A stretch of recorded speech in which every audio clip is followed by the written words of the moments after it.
안녕하세요. 새벽이에요. 오늘도 참 고생 많으셨지요?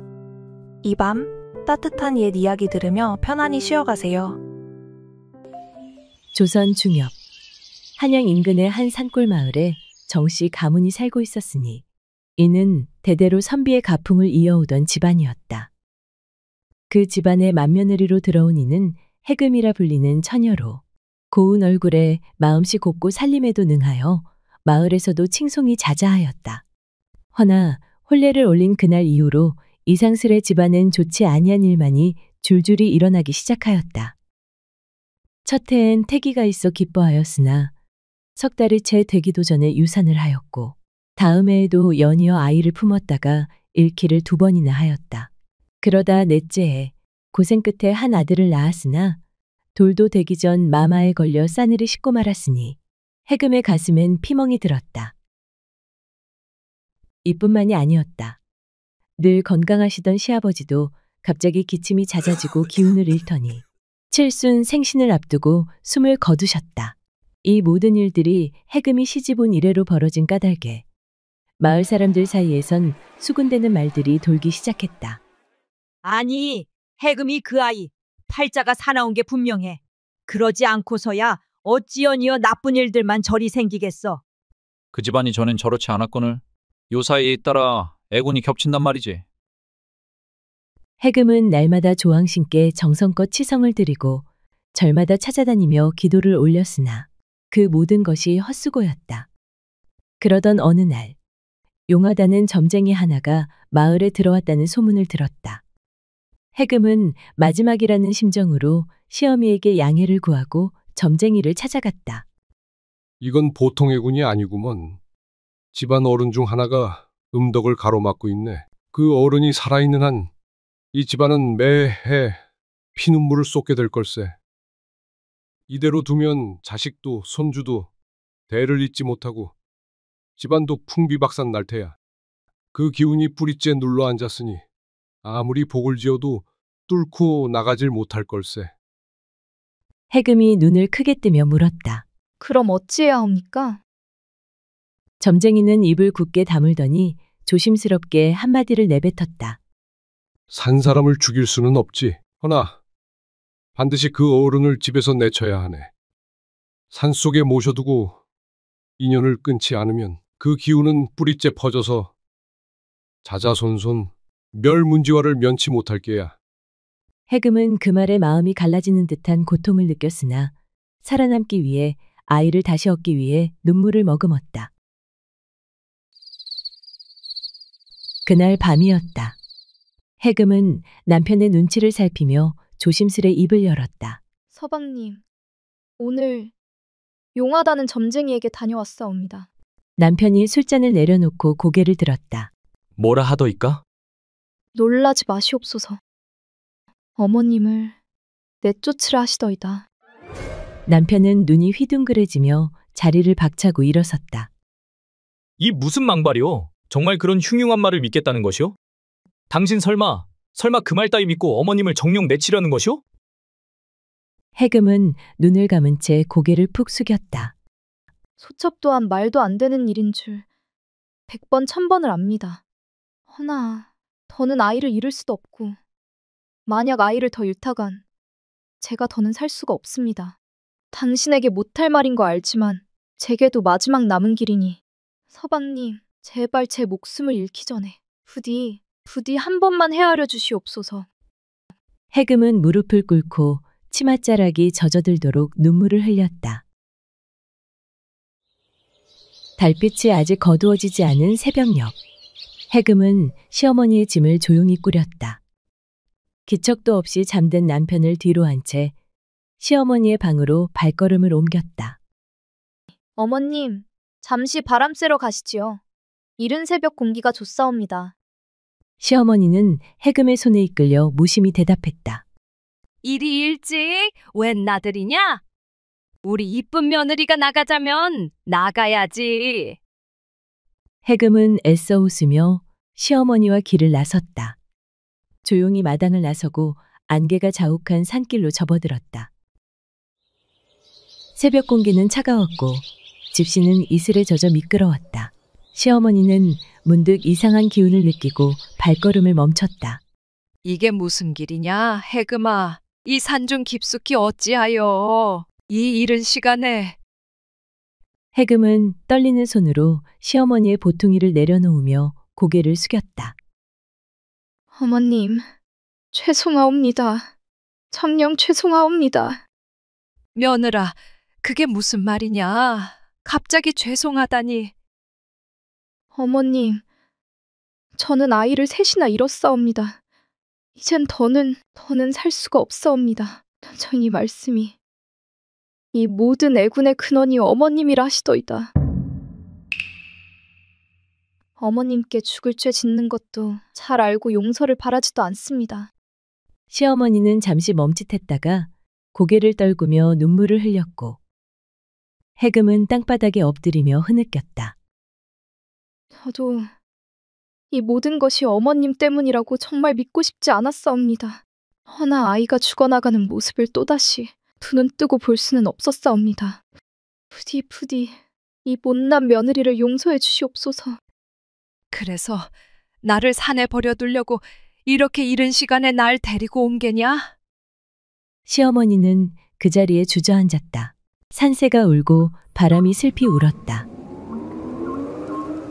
그래, 너도 힘들었겠지. 나도 너를 괴롭게 하려 한 건 아니었느니라.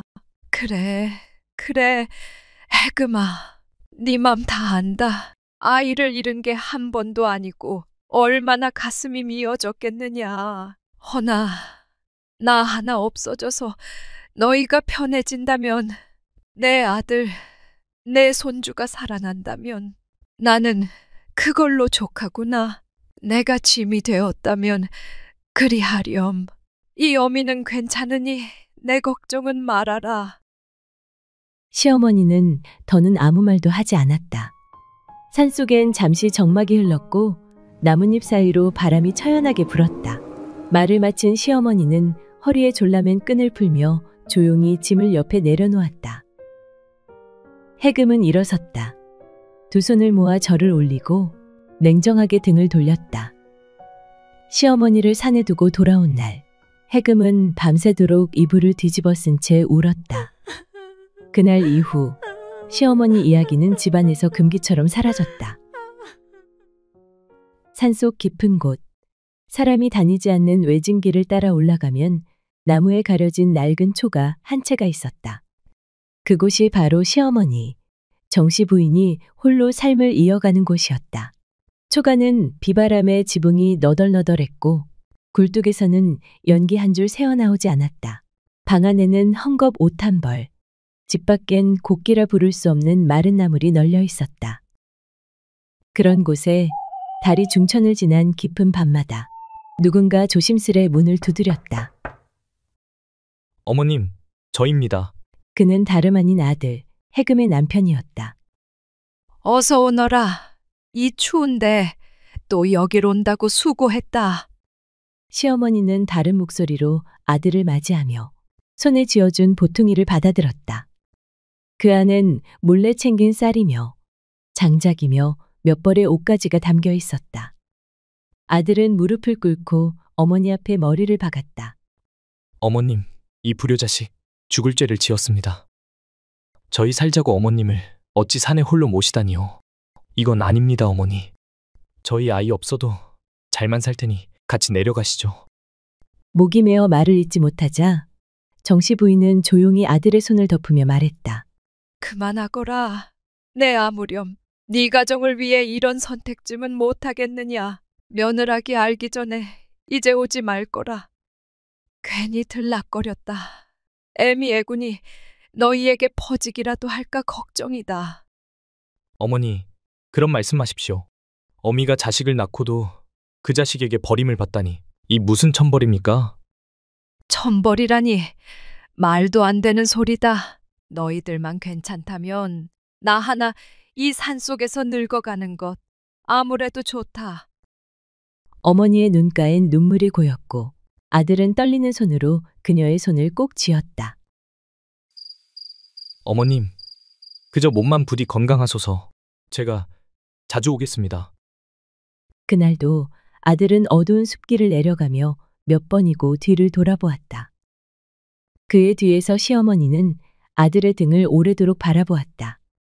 내 새끼, 애비도 없는 집안 살림 혼자 이끌어가느라 고단할 텐데 이 어미가 짐이 되었구나. 짐이. 그녀는 문득 눈을 감고 한 줄기 눈물을 떨궜다. 그런데 이상했다. 시어머니가 산으로 가고 얼마 안 돼서부터 기이할 정도로 모든 일이 풀리기 시작한 것이다. 해금은 이듬해 그토록 바라던 건강한 사내 아이를 낳았다. 전에는 태동이 잦다 끊기기 일쑤였으나 이번만큼은 단단하고 힘찬 아기였다. 우렁찬 울음소리 보게나 용같이 태어났구나. 산파가 입을 다물지 못할 정도였다. 그뿐이 아니었다. 남편 영찬은 관청에서 특별히 인정받아 승진 소식을 안고 돌아왔고 장사는 잘 되고 집안 형편은 점점 나아졌다. 해금은 마음 한구석의 죄책감을 애써 눌러담으며 되뇌었다. 이 모든 것이 어머님 덕분일지도 몰라. 해금은 믿기지 않을 만큼 하루하루가 행복했다. 그의 겨울은 유난히도 매서웠다. 산속은 사람의 발길이 끊긴 지 오래였고 거센 바람은 눈발을 몰아 초가의 창호 틈새로 매서운 기운을 들이쳤다. 어느 날 밤 깊은 어둠 속을 가르며 초가 안에서 갑작스레 비명소리가 터져나왔다. 정씨 부인은 벽에 기대어 온몸을 떨고 있었다. 허리 아래로는 피가 흥건히 고였고 옷자락 너머로 찢긴 살점이 들여다보일 만큼 처참했다. 그녀를 덮친 것은 먹이를 찾아 내려온 굶주린 호랑이였다.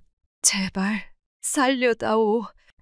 하지만 배고픔에 눈이 뒤집힌 호랑이에게 시어머니의 바램은 들리지 않았다.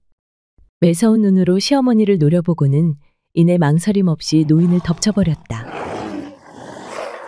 정씨 부인은 숨을 몰아쉬며 마지막 힘을 다해 문턱에 기어나와 기대섰다. 입술을 달싹이며 아들의 이름을 부르려 했지만 끝내 그 이름 하나 다 부르지 못한 채 그녀의 두 눈은 서서히 감겼다. 그리고 그날 이후부터 자식들 집안에는 알 수 없는 그림자가 서서히 드리워지기 시작했다. 건강했던 아들이 이유 없이 고열에 시달리기 시작했다. 의원을 불러도 원인을 찾지 못했고 며칠을 울며 밤을 새웠다. 남편은 말에서 떨어져 다리를 절게 되었고 장사마저도 이웃의 모함으로 위태로워졌다. 그제야 해금은 깨달았다. 잔인하게 어머니를 버려도 어머님은 단 한 번도 나를 원망하지 않으셨는데 내가 지은 업 때문에 그대로 나에게 돌아온 거야. 그날도 평소처럼 장터는 북적였다. 하지만 여인네들 사이에서는 섬뜩한 소문이 퍼지기 시작했다. 산중에서 노파 하나가 호랑이한테 물려 죽었다지 뭐냐? 세상에 시신이 바위 아래 처참히 누워 있었답디다. 누가 본 사람도 없다더라. 근데 피가 사방에 번져 있고 발자국이 어찌나 컸다나. 호랑이 같은 맹수한테 물렸겠지. 불쌍해 죽겠어. 홀몸으로 산에 남겨진 늙은이가 어찌 그리 죽었겠냐? 업이 아니고 무엇겠냐고. 업은 반드시 되갚는다잖아. 천륜을 거스르면 핏값을 받는다더라. 지엠이 버린 자식들은 천벌받을 거야. 해금은 그 소리를 듣는 순간 숨이 콱 막혀왔다. 장터의 소라는 멀어지고 세상이 뿌옇게 가라앉는 듯했다. 그날 밤 해금은 아무 불도 켜지 않은 방 안에서 무릎을 꿇은 채 조용히 울기 시작했다. 가슴 깊이 묻어둔 죄책감이 어디선가 터져나오는 분노처럼 끓어올랐다.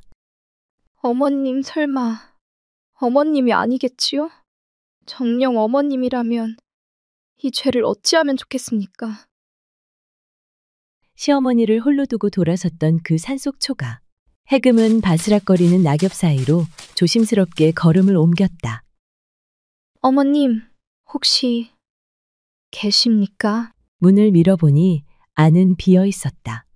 아궁이는 오래전 불길이 꺼진 채 식어 있었고 뒤뜰엔 찢어진 집신 하나만이 홀로 덩그러니 남아 있었다. 어머님, 정녕 떠나신 겁니까? 해금은 그 자리에 무릎을 꿇었다. 차디찬 땅을 향해 이마를 받고 흐느끼기 시작했다. 그때였다. 땀에 젖은 지팡이를 짚은 노승이 산길 아래에서 올라왔다. 낯익은 듯 초가집을 바라보며 발걸음을 멈추었다. 아씨, 어인일로 이곳에. 해금은 고개를 번쩍 들었다. 스님, 이 집은 제 시어머님이 계시던 곳입니다. 혹시 그분을 아십니까? 노승은 조용히 고개를 끄덕였다. 그 노인은 자주 절에 들르셨소. 항상 며느리와 아들을 위해 기도하셨지. 복은 나누면 돌아온다며 날마다 절을 올리셨소. 해금의 눈가에 눈물이 맺혔다. 저희 어머님은 살아계십니까? 노승은 조심스레 고개를 저었다. 며칠 전 이 산 아래에서 숨을 거두셨소. 굶주린 어린 호랑이에게 물려 바위 아래 피가 흥건한 채로 발견되셨소이다. 해금은 그 자리에 무너지듯 쓰러졌다. 어머님, 제가 죽을 죄를 지었습니다. 잠시 후 노승은 해금을 바라보며 조용히 입을 열었다. 아씨, 아마 그대는 모르고 있었을게요. 시어머니는 그대가 시집 오기 전 절에 다녀갔었소. 며느리를 드리게 되었다고 하여 제가 점을 봐드렸지. 해금은 숨죽이며 귀를 기울였다. 점괘는 그리 나왔소. 하늘이 내린 불운을 타고난 인물이라 그녀를 집안에 들이면 자자손손 재앙이 따를 것이란 점괘였지. 해금은 입을 틀어막으며 고개를 떨궜다. 그런데도 어머님은 저를 받아주신 건가요? 노승은 고개를 끄덕이며 눈시울을 붉혔다. 내가 절대 드리면 안 된다고 했거늘 자네 어머님은 끄떡도 하지 않고 이렇게 말하셨소. 스님, 점괘는 그리 나왔을지 모르나 저는 달리 생각합니다. 그 아이는 곱고 착한 아이라 들었습니다. 복이라는 건 결국 마음에서 오는 법이니 나 하나 희생하면 되지 않겠습니까? 그 아이의 눈을 보니 어찌나 해맑던지요. 아마 제 며느리가 될 운명인가 봅니다. 그리고는 웃으셨지요. 해금은 울부짖었다. 그녀의 통곡은 산허리를 가르고 퍼져나갔다. 어머님, 다 제 복이 없어서 그걸 알면서도 어찌 저 같은 며느리를 품어주셨는지요.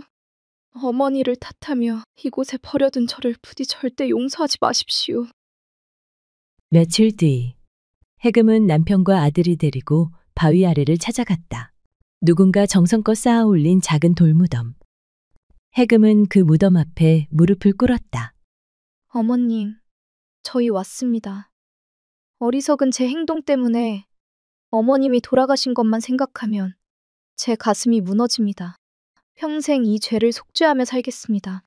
남편 영찬이 다가와 조용히 말했다. 나는 차마 어머님을 버릴 수 없었소. 그날 이후 당신 몰래 이곳을 찾아왔지. 어머님은 2번 다시 오지 마라 하셨지만 아들로서 그럴 수 없었소. 그간 어머님을 찾아가던 남편이 입을 열었다. 그런 남편을 애잔한 눈빛으로 바라보며 해금이 말했다. 여보, 저는 알고 있었습니다. 밤마다 보퉁이에 이거저거 싸지고 다녀오는 걸 봤지만 아무 말도 할 수 없었어요.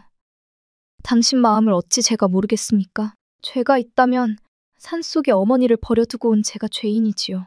제가 무슨 낯짝으로 당신을 원망하겠습니까? 남편은 아무 말 없이 고개를 숙였다. 그저 아내의 말에 그동안 꾹꾹 눌러 담았던 감정이 복받쳐 올랐다. 모든 걸 이제 다 잊읍시다. 아마 어머님도 그러길 바라실 거요. 그 짧은 남편의 말에 해금은 눈시울이 붉어졌다. 두 사람은 말없이 서로를 바라보았다. 그날 이후 부부는 매달 한 번씩 어머님이 계신 산자락을 찾았다. 조용히 따뜻한 음식을 놓고 묵묵히 어머님의 안부를 전했다. 비록 함께하지 못했지만 그 마음만은 날마다 어머니 곁에 머물러 있었다. 어머님, 하늘에서 편히 계시지요? 이 모든 것이 그저 제 운명이라 여기고 살아가겠습니다. 그리고 더는 점쟁이의 말 같은 것 귀 기울이지 않을 것이옵니다. 그깟 말 한마디에 어머님을 등진 지난 날이 얼마나 어리석었는지 사무치게 깨달았사옵니다. 제가 지은 죄, 두고두고 속죄하며 살 것이니 부디 노여움 거두시고 평안히 계소서. 해금은 조용히 눈을 감고 오래도록 그 자리에 앉아 있었다. 봄바람이 부드럽게 나뭇가지를 흔들고 어딘가에서 들국화 향이 은은히 피어올랐다. 그 순간 해금은 어머님의 숨결이 바람결에 섞여 내려오는 듯한 착각에 눈시울을 붉혔다.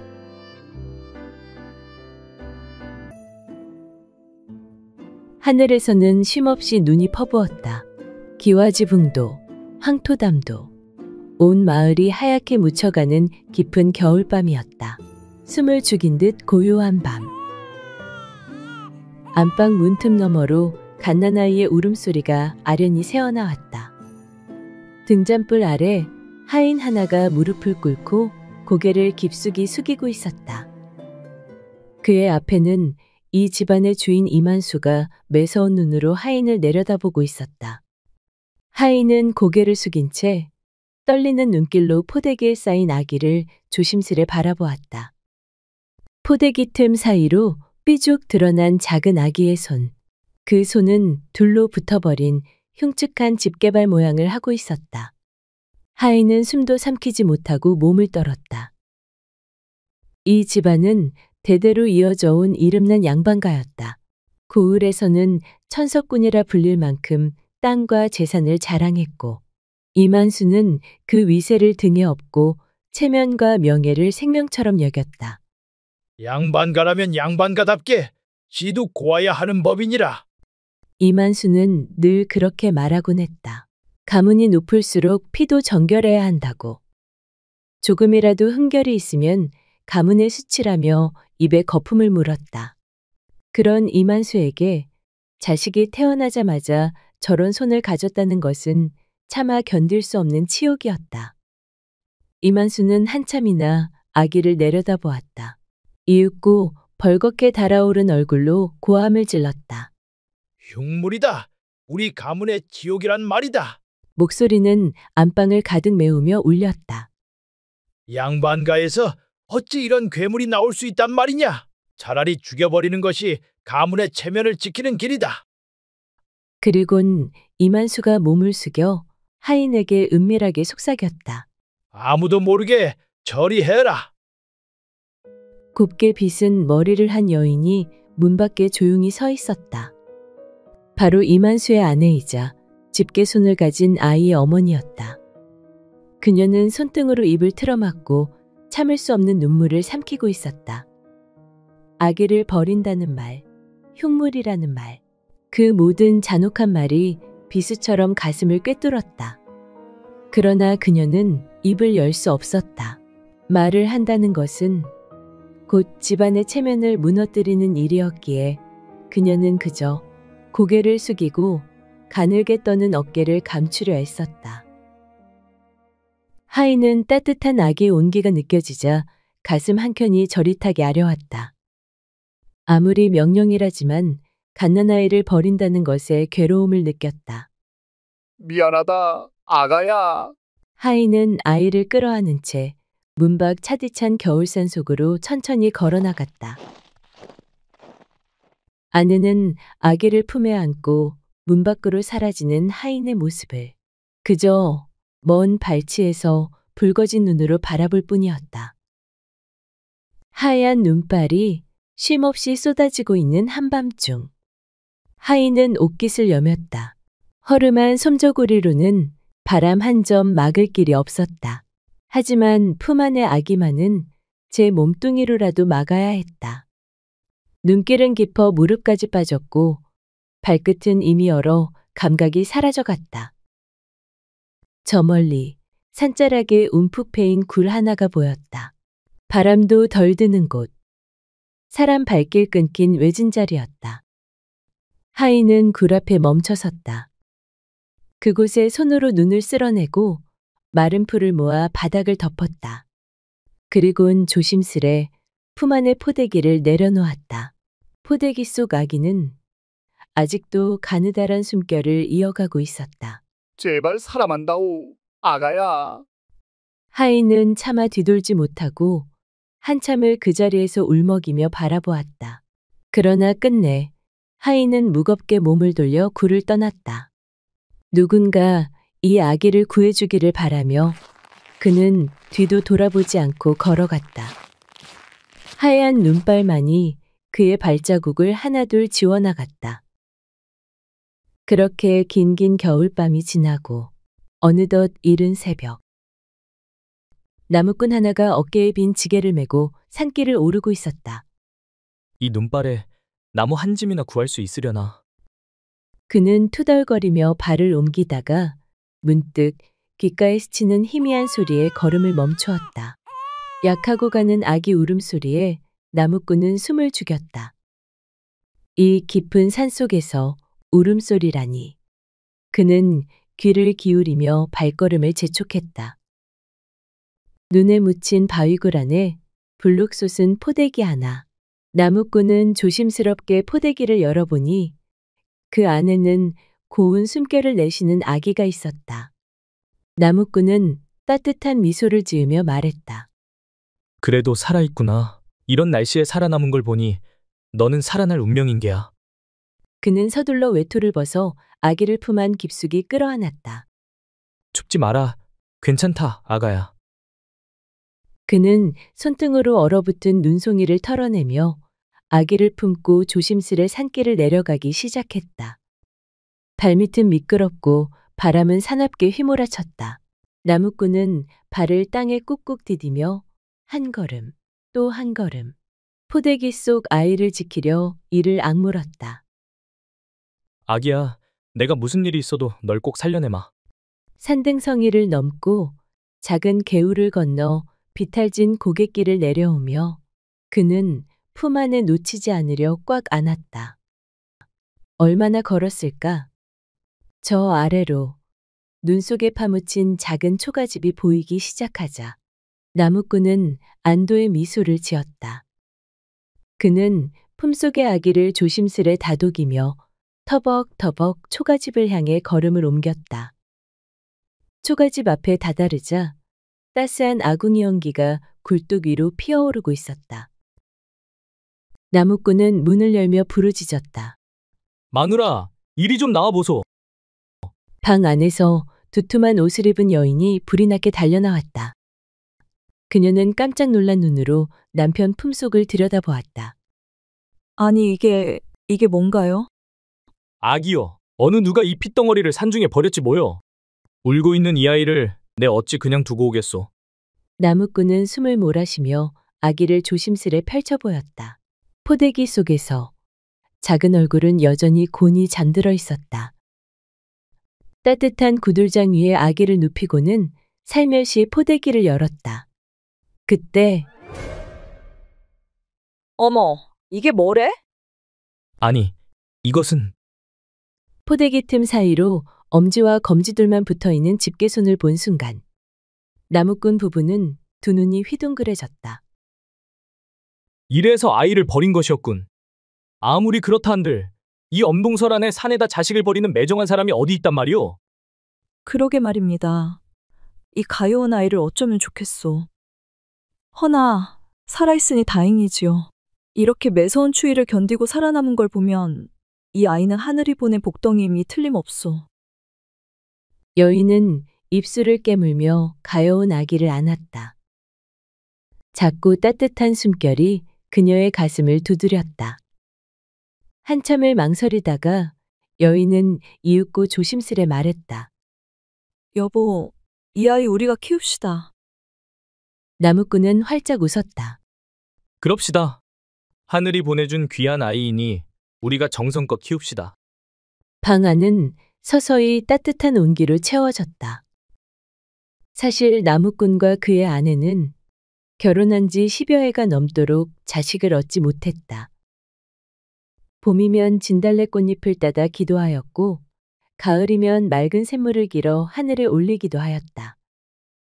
내게도 한 번만 아기의 울음소리를 들려주게 하소서. 그러나 잔인하게도 그들의 품에는 끝내 아무것도 내려오지 않았다. 그런 나무꾼 부부에게 집게 소나이는 선물과도 같았다. 나무꾼은 아기를 품에 안고 울먹이며 속삭였다. 아가야, 내가 네 아버지가 되어줄 테니 이제 우리 집에서 살자꾸나. 그의 곁에 서 있던 그녀 또한 따스한 눈길로 아기의 얼굴을 내려다보았다. 붉게 트인 작은 입술, 고운 숨결, 곤이 감긴 작은 눈, 그리고 포대기 사이로 드러난 기영의 손. 엄지와 검지만 덩그러니 붙어있는 그 작은 손을 바라보며 여인은 조심스레 아기의 손등에 입을 맞췄다. 괜찮다. 괜찮다, 아가야. 비록 내 뱃속에서 나오진 않았어도 이제 넌 내 자식이나 다름없느니라. 여인은 아기를 품에 안고 다시금 포대기를 여며주었다. 비록 손가락이 기영이라 한들 나무꾼 부부에게 이 작은 목숨은 세상 무엇과도 바꿀 수 없는 귀하고 소중한 존재였다. 그리하여 차디찬 겨울밤에 버려졌던 아기는 하늘에서 내려온 눈꽃처럼 귀하고 소중한 인연이라 하여 설화라는 이름을 지어주었다. 그날 이후 나무꾼 부부는 아기를 품에 안고 세상 무엇보다 소중히 보살폈다. 설화는 아침이면 따뜻한 장작불 옆에서 깔깔 웃으며 장난을 쳤고 밤이면 포근한 옷깃 속에서 조용히 잠이 들었다. 눈이 내리는 날이면 여인은 설화를 등에 업고 산자락을 거닐었고 나무꾼은 아기의 작은 손을 감싸지고 따스한 미소를 지었다. 그들은 설화를 핏줄보다 더 깊이 사랑했고 설화가 손가락이 둘 뿐이라는 것쯤은 그들에게 아무런 문제가 되지 않았다. 어느 봄날 설화는 마당에 빨래를 널고 있었다. 그때 살며시 열린 안방문 너머로 나무꾼 부부의 조심스러운 목소리가 새어나왔다. 당신 기억나요? 산중 굴 속에서 이 아이를 처음 안았던 날?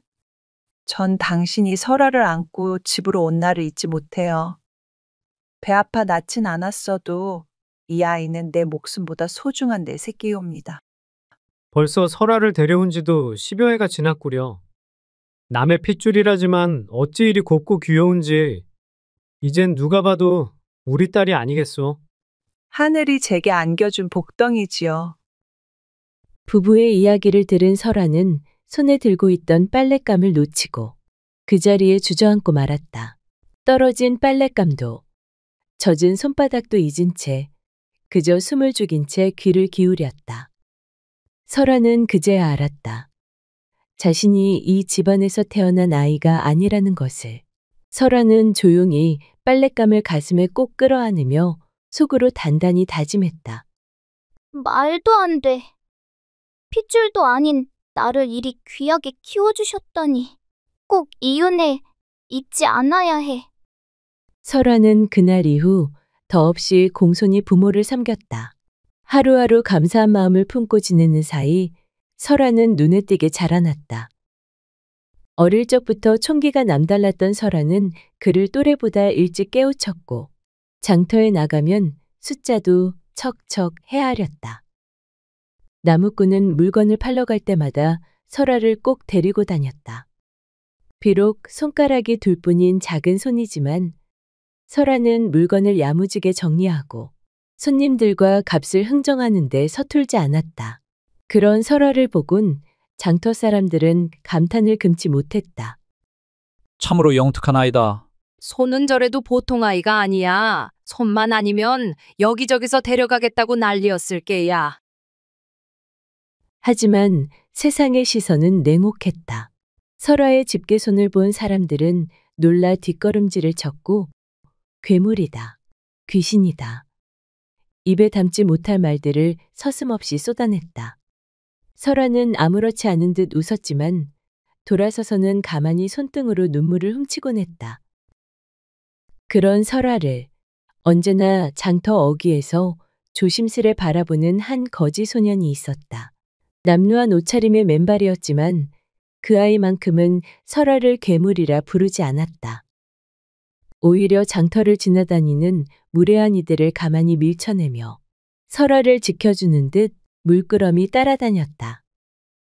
비가 오는 날이면 장터의 처마 밑으로 그녀를 이끌고 자신의 누더기 겉자락을 들고는 설화의 어깨를 덮어주려 했었다. 설화가 땅에 떨어진 광주리를 주우려 몸을 숙이면 어느새 그가 먼저 주워 건넸고 장터가 한산해질 즈음이면 소녀는 아무 말 없이 다가와 나뭇가지에 조그마한 꽃다발을 걸어두거나 예쁜 조약돌 하나를 살며시 놓고 사라지곤 했다. 그는 항상 말없이 설아 곁을 지켰다. 따뜻하고 한결같은 거지의 심성을 알아본 설아는 어느새 그에게 마음을 열기 시작했다. 어느덧 세월이 흘러 설아는 곱디고 온 처녀가 되었다. 설아는 나무꾼 부부에게 말했다. 아바님, 어마님, 저 장터거지와 혼인을 하고 싶습니다. 초가집 안은 발칵 뒤집혔다. 뭐라? 아무리 우리 집안이 보잘것없다 해도 어찌 거지와 혼인을 하겠다는 게냐? 너는 손이 그렇다 한들 마음만은 귀한 아이인데 거지랑 혼인을 하겠다니 그건 절대 안 된다. 하지만 설아는 고개를 숙인 채로도 뜻을 굽히지 않았다. 저를 괴물이라 부르지 않았던 사람은 세상에 그 사람 하나뿐이었고 언제나 제 곁에서 저를 지켜준 분입니다. 설화야, 아무리 그래도 어찌 거지하고 혼인을 하겠단 말이냐? 어머니, 저 누구보다 더 잘 살 테니 걱정 마시고 지켜봐 주세요. 결국 나무꾼 부부는 설아의 고집을 꺾지 못했다. 그리하여 두 사람은 초가집 마당에서 소박한 혼례를 올렸다. 혼인 후 설아는 남편을 정성껏 돌보았다. 매일 새 옷을 손질해 입히고 밤이면 작은 호롱불 아래 그를 가르쳤다. 설아의 정성은 차츰 사내를 바꾸어 놓았다. 헝클어진 머리는 단정히 빗어졌고 누더기 같던 옷자락은 고운 손길로 깊고 다듬어졌다. 거짓골이던 사내는 이제 멀끔한 선비처럼 단아한 모습으로 변해 있었다. 남편은 낮에는 장인어른과 함께 드리를 거들고 밤이면 조용히 붓을 들어 글을 익혔다. 남편이 주경 야독으로 과거 시험을 준비하는 동안 설아도 가만히 있지 않았다. 어릴 적부터 야무진 손재주를 지녔던 설아는 밤마다 바느질을 하고 옷감을 다듬었다. 비록 불편한 손이었으나 그 두 손가락으로 빚어낸 바느질 솜씨는 보통 사람 못지않게, 아니 그보다 더 정성스럽고 섬세하였다. 장터에 나가 고운 저고리며 치마를 내다 팔았는데 정성 들인 바느질 솜씨의 사람들은 너도 나도 설아의 물건을 찾았다. 이런 고운 바느질은 처음이요. 값이 좀 비싸도 이 처자 손에서 나온 거라면 안심이 되지. 입소문이 퍼지자 설아가 만든 옷가지들은 먼 고을까지 이름을 알리게 되었다. 조촐했던 장사는 차츰 번창했고 한 해가 지나자 설아는 적지 않은 돈을 손에 쥘 수 있게 되었다. 결국 오랜 노력 끝에 거지였던 사내는 과거 시험에 급제하였고 장터 사람들은 저마다 입을 모아 혀를 내둘렀다. 참말로, 아니 그 거지 총각이 과거에 급제할 줄 누가 알았겠소? 그러니까 말이야. 설아가 아니었으면 어림도 없었을 게야. 그 처자가 사람 하나를 사람답게 만든 거지. 세상 일은 참 모를 일이라니까. 손가락에 둘 뿐인 아이가 이리 복을 불러올 줄이야. 설아는 가만히 하늘을 올려다보며 다짐했다. 이제야 비로소 은혜를 갚을 때가 되었어. 그리하여 설아는 남편과 함께 넓은 기와집터를 마련했다. 푸른 담장이 둘러진 기와집. 봄이면 레화꽃이 흐드러지고 가을이면 국화향이 가득 번지는 집이었다. 설아는 부모님을 새 집으로 모시며 무릎을 꿇고 절했다. 아바님, 어마님, 사실 저도 알고 있습니다. 저를 주워다 키워주신 것도, 이렇게 손이 온전치 못한 저를 귀히 길러주신 것도요. 이 미천한 몸인 제가 여기까지 올 수 있었던 것은 모두 두 분의 사랑 덕분이옵니다. 그 큰 은혜, 평생 다 갚을 수는 없겠지만 남은 삶을 다해 보답하며 살겠습니다. 제게 부모가 되어주신 거 진심으로 감사드립니다. 이제는 모든 걱정 내려놓으시고 이 집에서 편안히 지내주시옵소서. 나무꾼 부부는 차마 말을 잇지 못한 채 두 눈에 뜨거운 눈물이 맺혔다. 거칠었던 손으로 설아의 손을 감싸주며 말했다. 우리 딸, 이런 날이 올 줄이야. 꿈에도 그리지 못했단다. 세상 누구도 곁에 없던 내게 너처럼 복된 아이가 와준 건 정녕 하늘이 내린 선물이지. 네가 우리 곁으로 와줘서 이 어미는 참말로 고맙구나. 그리고 마당에는 따뜻한 햇살이 소담하게 내려앉았다. 설아는 부모님 손을 꼭 잡고 조용히 미소 지었다.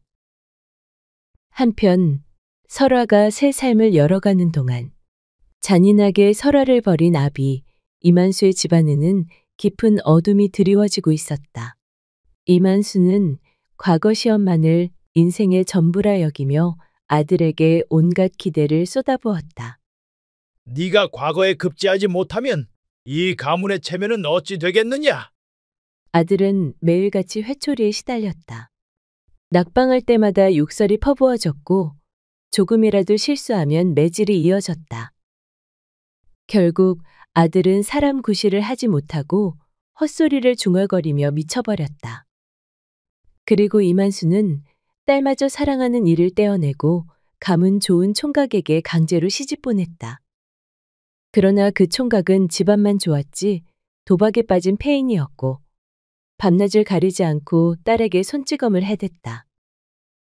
딸은 눈물로 세월을 버텼지만 그마저도 소용없었다. 여자가 어디 함부로 집안을 욕되게 하느냐? 이만수는 오히려 딸을 꾸짖었다.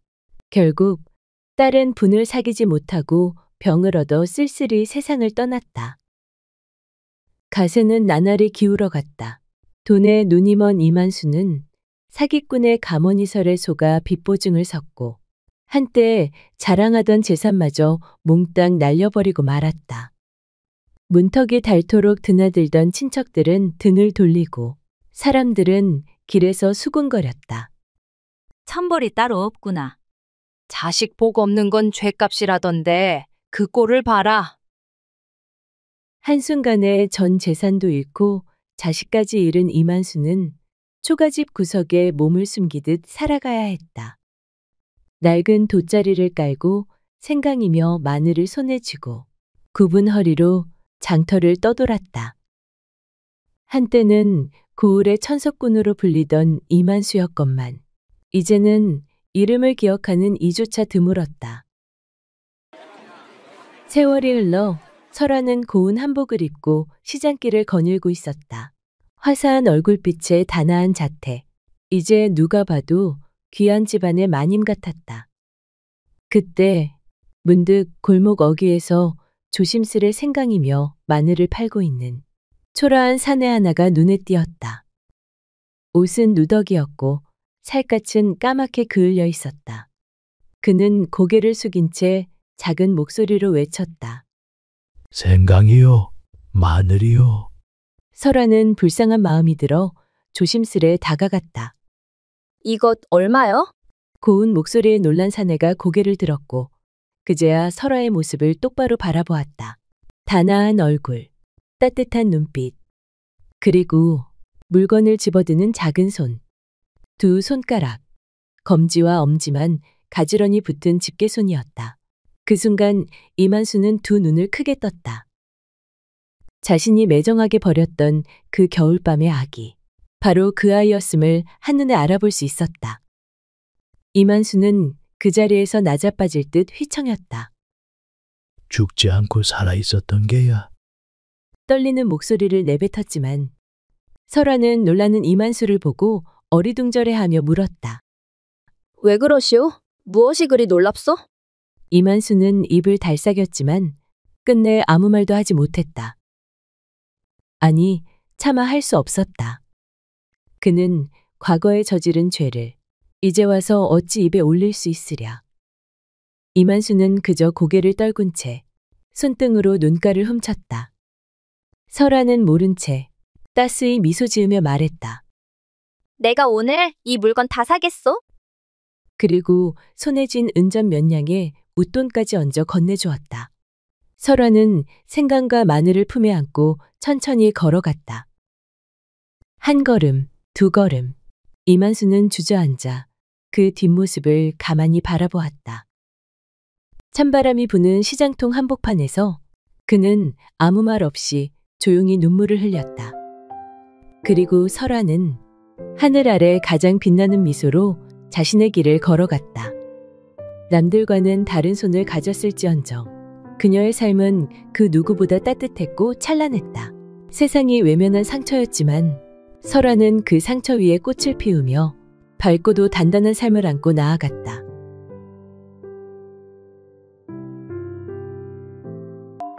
조선 중엽 어느 외진 시골 마을에 대대로 벼슬을 이어온 양반가 서참판댁이 자리하고 있었으니 그 이름이 이웃 고을까지 자자하였다.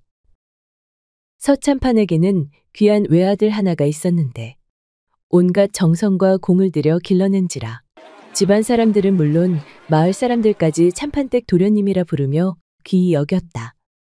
세월이 흘러 그 도련님도 어느덧 장가를 들 나이가 되었고 서참판은 가문과 인품을 두루 갖춘 며느리를 얻고자 애를 썼다.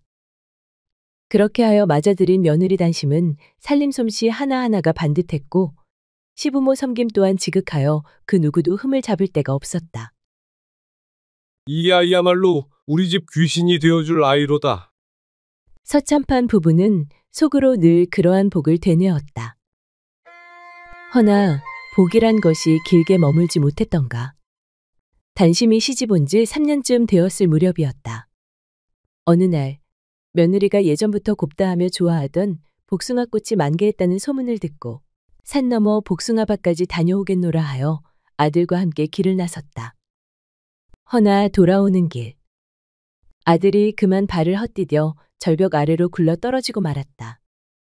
그 길로 서참판댁의 외아들은 숨을 거두었고 단심은 그 젊은 나이에 졸지의 청산가부가 되고 말았으며 그날 이후로는 참판댁 안채에도 바람만이 쓸쓸히 드나들었다.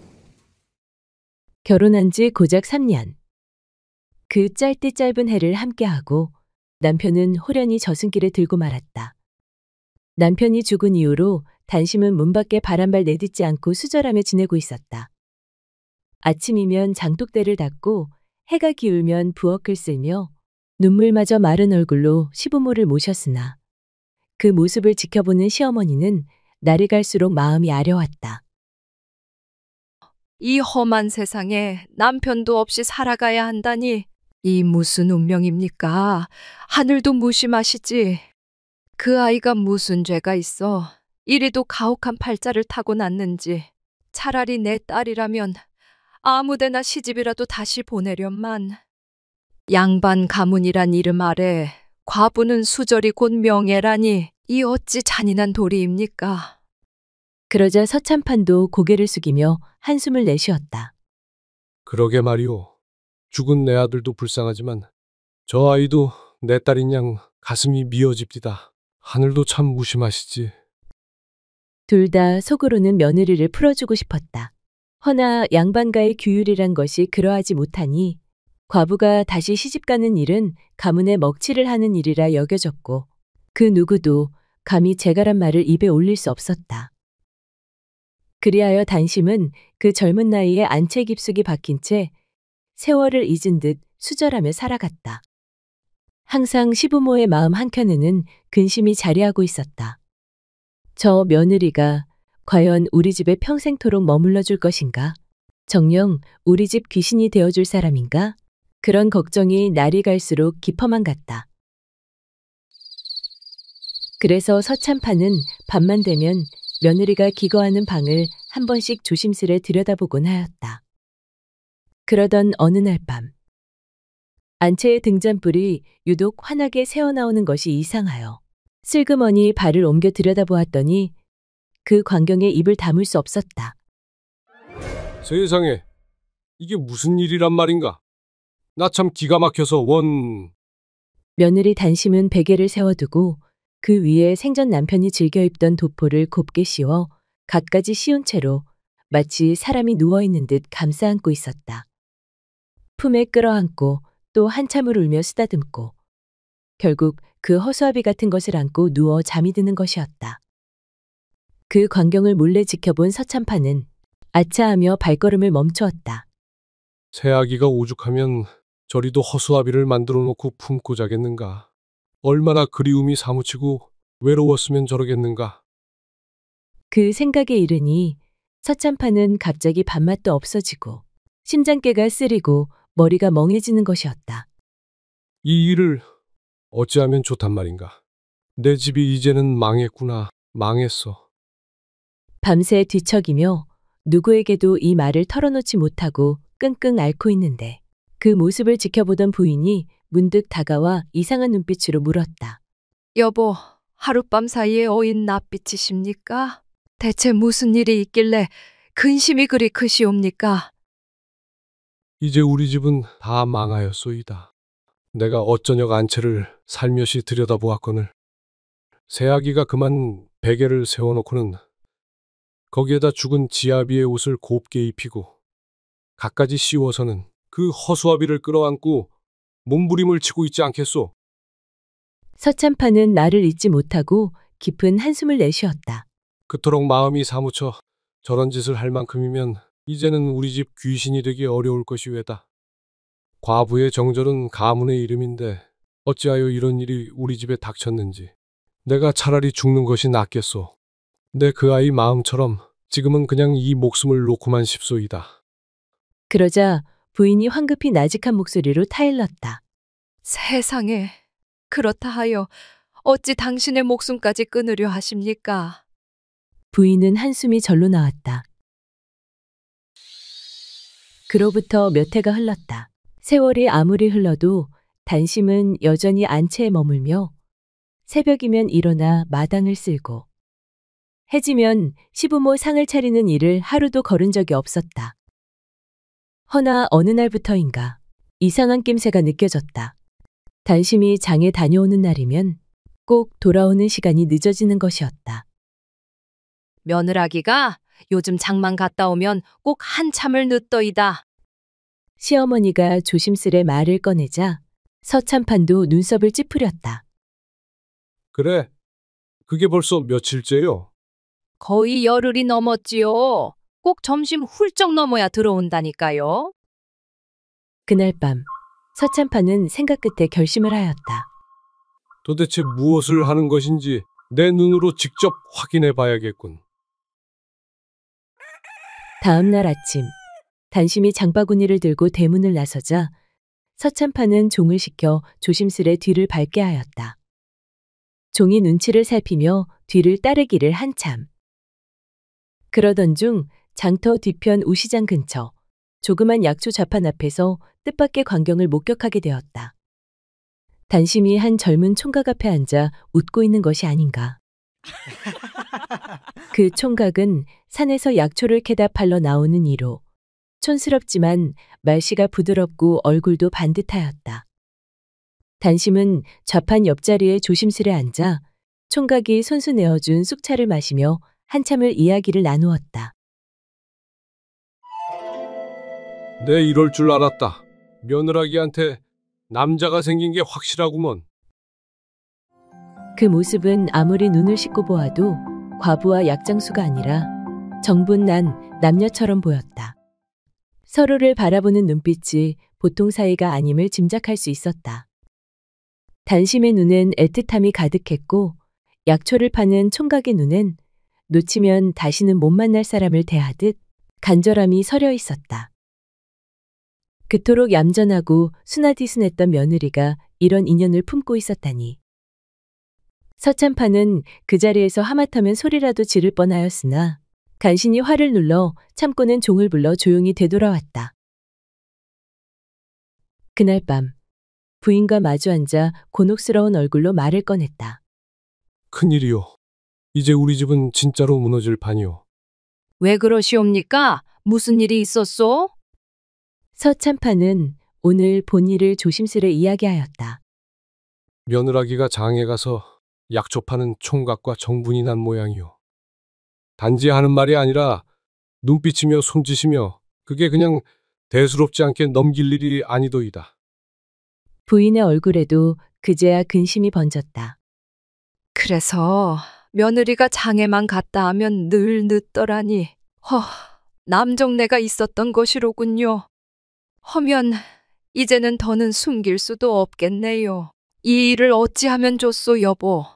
소문이라도 퍼지면 우리 가문 채통이 말이 아닐 텐데 양반댁 과부가 장터 총각과 정분이 났다 하면 그야말로 온 고을 사람들의 입방아에 오르내릴 것입니다. 서참판은 방안을 몇 바퀴 돌며 곰곰이 생각하였다. 이대로 두다가는 며느라기가 총각과 도망이라도 가버릴 것이고 우린 사람들 앞에서 머리를 들고 살 수 없을 것이요. 이 일을 어찌하면 좋겠소? 무언가 좋은 생각이 떠오른 듯 부인이 입을 열었다. 좋은 방책이 하나 있사온데 한번 해보시는 것이 어떻겠사옵니까? 그 방책이란 것이 대체 무엇이요?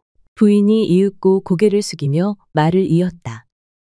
이제 그 아이가 우리 집 귀신이 되기는 글렀으니 차라리 총각과 함께 저 먼 골로 도망쳐 살아가도록 해주는 것이 좋겠사옵니다.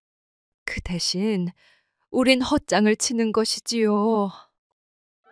헛장을 말이요? 그렇사옵니다.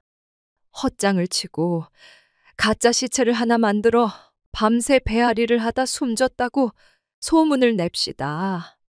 염도 남손을 빌리지 말고 당신께서 직접 하시지요. 관에 넣어 장례까지 치르면 마을 사람들 그 누가 의심을 하겠습니까? 서참판은 이 말을 듣고는 입을 다문 채 한동안 생각이 잠겼다. 그러더니 이내 무겁게 고개를 끄덕이며 말했다.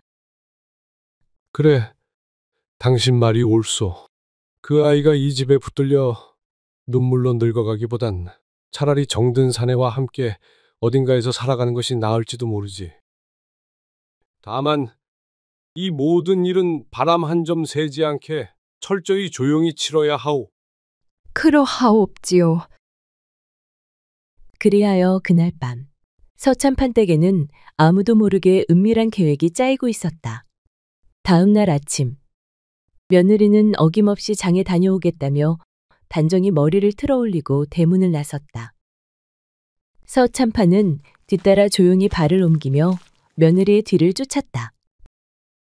장터 한쪽 약초를 파는 총각이 있던 그 자리에 도착하자 단심은 마치 기다렸다는 듯이 환히 웃으며 달려들더니 총각의 품에 얼굴을 묻고는 작은 소리로 무언가를 속삭였다. 그 모습을 본 서참판은 며느리의 당돌한 행동에 놀라 주위를 살피며 초조하게 발을 굴렀다. 아니, 누가 보기라도 하면 어쩌려고 저런단 말인가? 속으로 곱씹는 사이 이내 결심한 듯 두 걸음 앞으로 다가갔다. 단심아. 아버님, 여기를 어떻게... 소리에 놀란 단심은 화들짝 고개를 들었다. 그 자리에서 그만 낮아빠질 뻔한 것을 가까스로 붙잡고는 얼굴이 하얗게 질려 눈을 동그랗게 떴다. 아버님, 죽을 죄를 지었습니다. 서참판은 조용히 단호한 음성으로 말했다. 며느라, 지금은 말할 때가 아니다. 누가 보기 전에 이 총각과 함께 어서 집으로 들어오너라. 할 말이 많으니라. 총각도 놀란 기색이 역력했지만 서참판의 눈빛이 하도 날카로워 감히 묻지도 따지지도 못하고 단심과 함께 고개를 숙인 채 서참판을 뒤따랐다.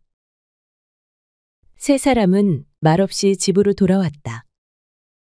햇살은 따사롭건만 마루 위 공기는 마치 서리빨처럼 차가웠다. 서참판은 천천히 마루에 앉으며 무거운 한숨을 내쉬고는 단심과 총각을 바라보았다. 두 사람, 언제부터 일이 정을 나누었는지는 묻지 않겠네. 다만 오늘 내가 본 그 광경을 보고도 못 본 채 외면하고 돌아설 수는 없었소. 단심은 고개를 떨군 채 눈물을 훔쳤고 총각은 날없이 두 손을 가지런히 모았다. 우리 집은 대대로 수저를 가풍으로 삼아왔지. 헌데 단심이 너의 속정을 보니 내 이제 너를 붙잡아두는 것이 옳지 않다는 생각이 드는구나. 단심이 고개를 번쩍 들었다. 아버님, 저는 그런 뜻이 아니옵니다. 그저 마음이 외로워 잠시 저도 모르게 마음이 동했나 봅니다.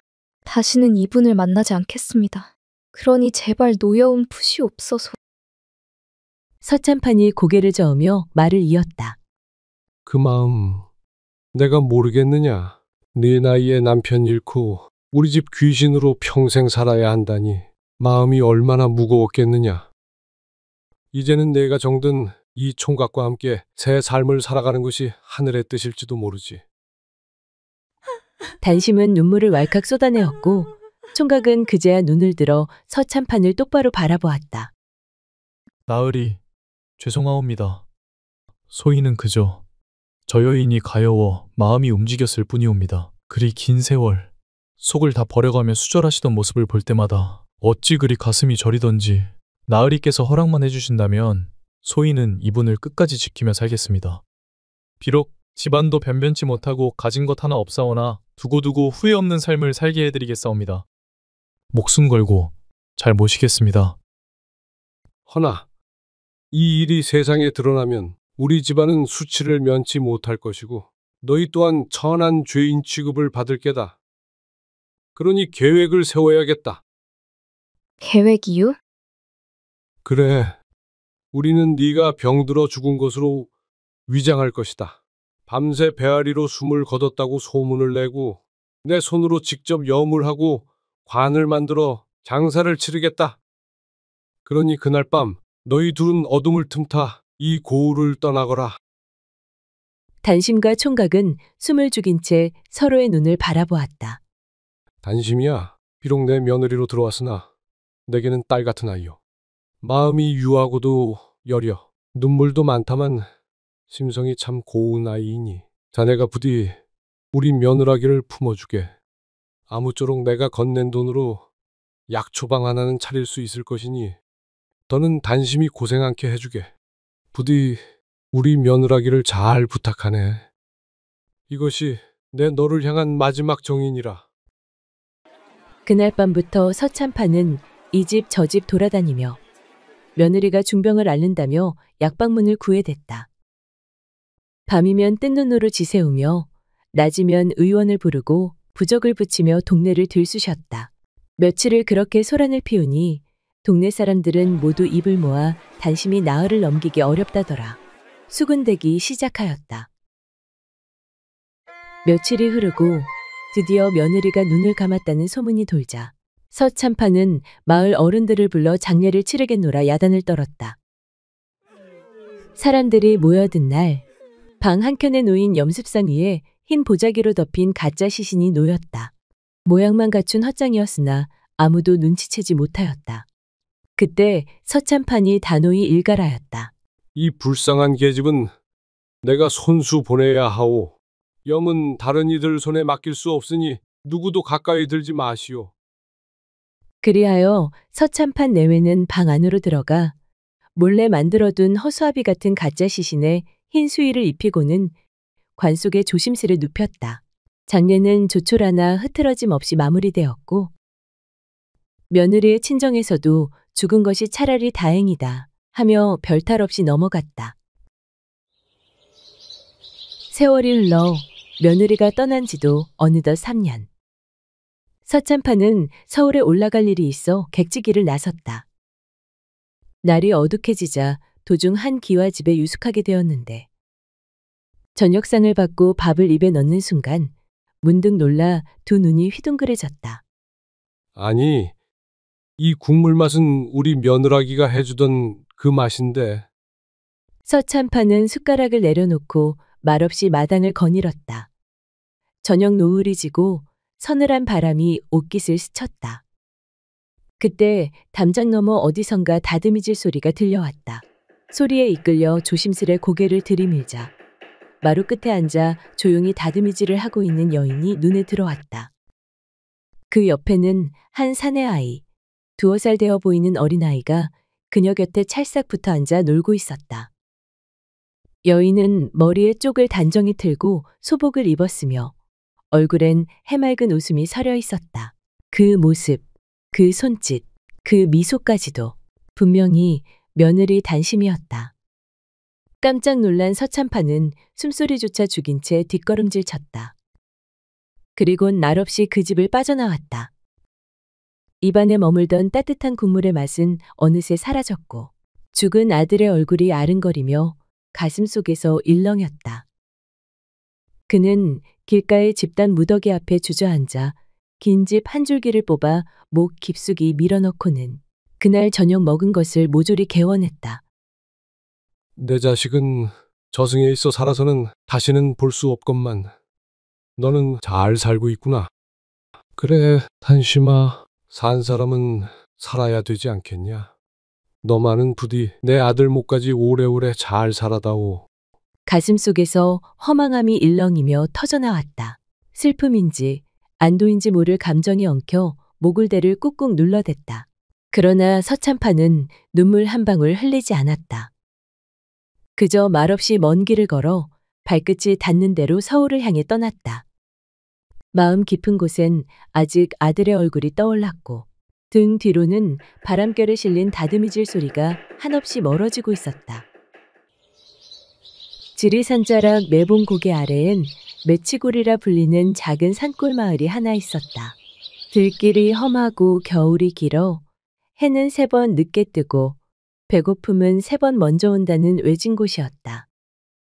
그 마을 끝자락엔 초라한 초가집 한 채가 바위 틈에 비스듬히 기대어 서 있었다. 그 집엔 늙은 어머니, 최씨 부인과 다리를 저는 외아들 봉길이 살고 있었다. 봉길은 어려서 앓은 열병 탓에 왼쪽 다리에 힘이 없었고 곧은 발걸음을 가져본 적이 없었다. 그런 몸으로도 먹고 살자고 날마다 산에 올라 장작을 지고 내려왔지만 지게는 가벼웠고 그의 삶은 늘 무거웠다. 최씨 부인 또한 병든 몸을 이끌고 새벽이면 들로 나갔다. 봄이면 나물 캐고 여름엔 버들잎을 따고 가을엔 도토리를 주워왔다. 허나 눈 덮인 겨울엔 남는 건 발자국뿐 손에는 아무것도 들린 게 없었다. 끓일 것도 지을 것도 마땅치 않아 배를 고른 날이 더 많았다. 어머니, 오늘은 뭐 좀 드셨습니까? 도토리 주워다 묵을 써서 몇 숟갈 떠먹었으니 내 걱정은 말아라. 이 늙은 것보다 너 몸이 더 걱정이다. 그렇게 하루를 버텨내도 한 끼 밥상을 온전히 차려는 날은 손에 꼽혔다. 장터에 진 외상은 해가 바뀔수록 늘어나 이름 석자 적힌 장부는 이젠 두루마리처럼 말아야 했다. 그러던 어느 날 매치골에 다시 장돌림 한 명이 모습을 드러냈다. 이름은 성만복. 거칠고 검은 수염을 기른 사내로 장터 근처에서 성질 고약하기로 이름난 인물이었다. 성만복은 먼지 묻은 장부를 품에 넣은 채 최씨 부인의 허름한 초가를 찾아왔다. 초가 문 앞에 앉은 최씨 부인은 그를 보자마자 허리를 펴지도 못한 채 헛기침부터 삼켰다. 성만복은 묵직한 걸음으로 마루 끝에 걸터 앉았다. 마당에는 바람 한 점 없는데도 그녀의 손끝은 자꾸 떨렸다. 그리고 그가 꺼낸 것은 쌀자루가 아니라 외상 이름이 가득 적힌 장부 한 권이었다. 최씨 부인! 그는 낮고 무거운 목소리로 말했다. 이제는 나도 손 털어야 할 때가 됐소. 장부에 적힌 글자가 사람을 눌러 죽일 지경이니. 장부를 한 장 넘기자 최씨 부인의 이름 아래엔 곡식, 장, 멸치, 소금, 생강. 살아보겠다고 외상낸 품목들이 줄줄이 적혀 있었다. 빚은 빚이고 도리는 도리다만 나도 사람이요. 이만큼 봐줬으면 이젠 갚을 때도 되지 않았소? 성만복은 장부를 툭 덮으며 입꼬리를 삐죽 올렸다. 그는 잠시 말을 멈추고 장부를 슬쩍 어루만졌다. 손끝에서 느껴지는 묵은 종이의 질감이 마치 사람 목줄이라도 되는 것 마냥 뻣뻣하고 무거웠다. 성만복은 고개를 숙이며 서 있는 최씨 부인을 올려다보며 말했다. 최씨 집이 외상 갚기 힘든 형편이란 걸 내가 왜 모르겠어? 그래서 말인데 이 많은 외상 없던 셈으로 돌릴 수 있는 방도가 하나 있긴 있소만. 최씨 부인은 두 눈을 크게 떴다. 허나 그 제안은 기대라기보다 불길한 예감에 가까웠다. 무슨 방법이요? 그녀가 묻자 성만복은 입꼬리를 다시 한번 말아올리며 말했다. 내게 딸이 하나 있어. 근데 그 아이가 정신이 좀 왔다 갔다 하고 말귀도 잘 못 알아듣지. 어디다 내놓기도 민망한 계집인데 나이는 잘 대로 작고 그렇다고 평생 집안에 묶어둘 수는 없는 노릇이잖소. 그는 장부를 품에 넣으며 목소리를 낮추었다. 모자라긴 해도 심성은 착한 아이요. 그 아이를 며느리로 받아준다면 이 장부는 여기서 끝내드리리다. 최씨 부인은 입술을 꾹 다물었다. 장부를 툭툭 흔들어대며 말을 이어가는 그 모습은 듣는 사람 가슴을 짓누르는 듯했다.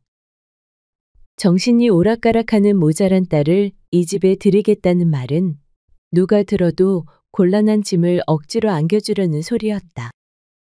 아니, 그래도 어떻게 사람을 빚값 대신 드리란 말이요. 그녀의 말에 성만복은 삐죽 웃으며 대답했다. 사람은 사람이지요. 허나 그게 멀쩡한 계집이었으면 내 어찌 빚이랑 맞바꾸자고 말이나 꺼냈겠소. 계집에 하나요. 그저 주는 겁니다. 만약 정 내키지 않는다면 이 외상장부 관아에 넘기지요. 현감 어르신 손에 가면 당신 아들은 매 맞고 당신은 종살이로 나갈 팔자일 텐데. 길고 무거운 침묵이 이어졌다. 그녀는 끝내 아무 말도 못한 채 고개만 끄덕이고 말았다. 그제야 성만복은 장부를 품에 넣고 일어났다. 그럼 내 그리 알고 가겠소. 그 아이를 잘 부탁하오. 성만복이 돌아간 지 얼마 지나지 않아 봉길이 지게를 내려놓고 집으로 들어섰다. 어머니, 저 왔습니다. 최씨 부인은 무어라 대답도 못하고 봉길 주변을 서성거리기만 했다. 아들에게 모자란 계집아이를 네 처로 드려야겠다는 말을 차마 꺼낼 수가 없었다. 봉길이 눈치를 채고 다가왔다. 어머니, 무슨 일 있으신 거요? 그제야 최씨 부인이 조심스레 입을 열었다. 사실은 말이다. 좀 전에 성만복이 다녀갔다. 외상값을 못 갚으면 관아에 일러 바치겠다더라. 그런디 그자가 자기 딸 하나를 우리 집에 들이면 외상을 없던 걸로 하겠다는구나. 봉길은 눈이 커졌다. 예? 그게 무슨 말씀이세요? 갑자기 그 사람 딸을 들이다니. 최씨 부인의 눈가가 붉어졌다. 그 아이가 정신이 조금 모자란단다. 말귀도 제대로 못 알아듣고 세상 물정도 모른단다.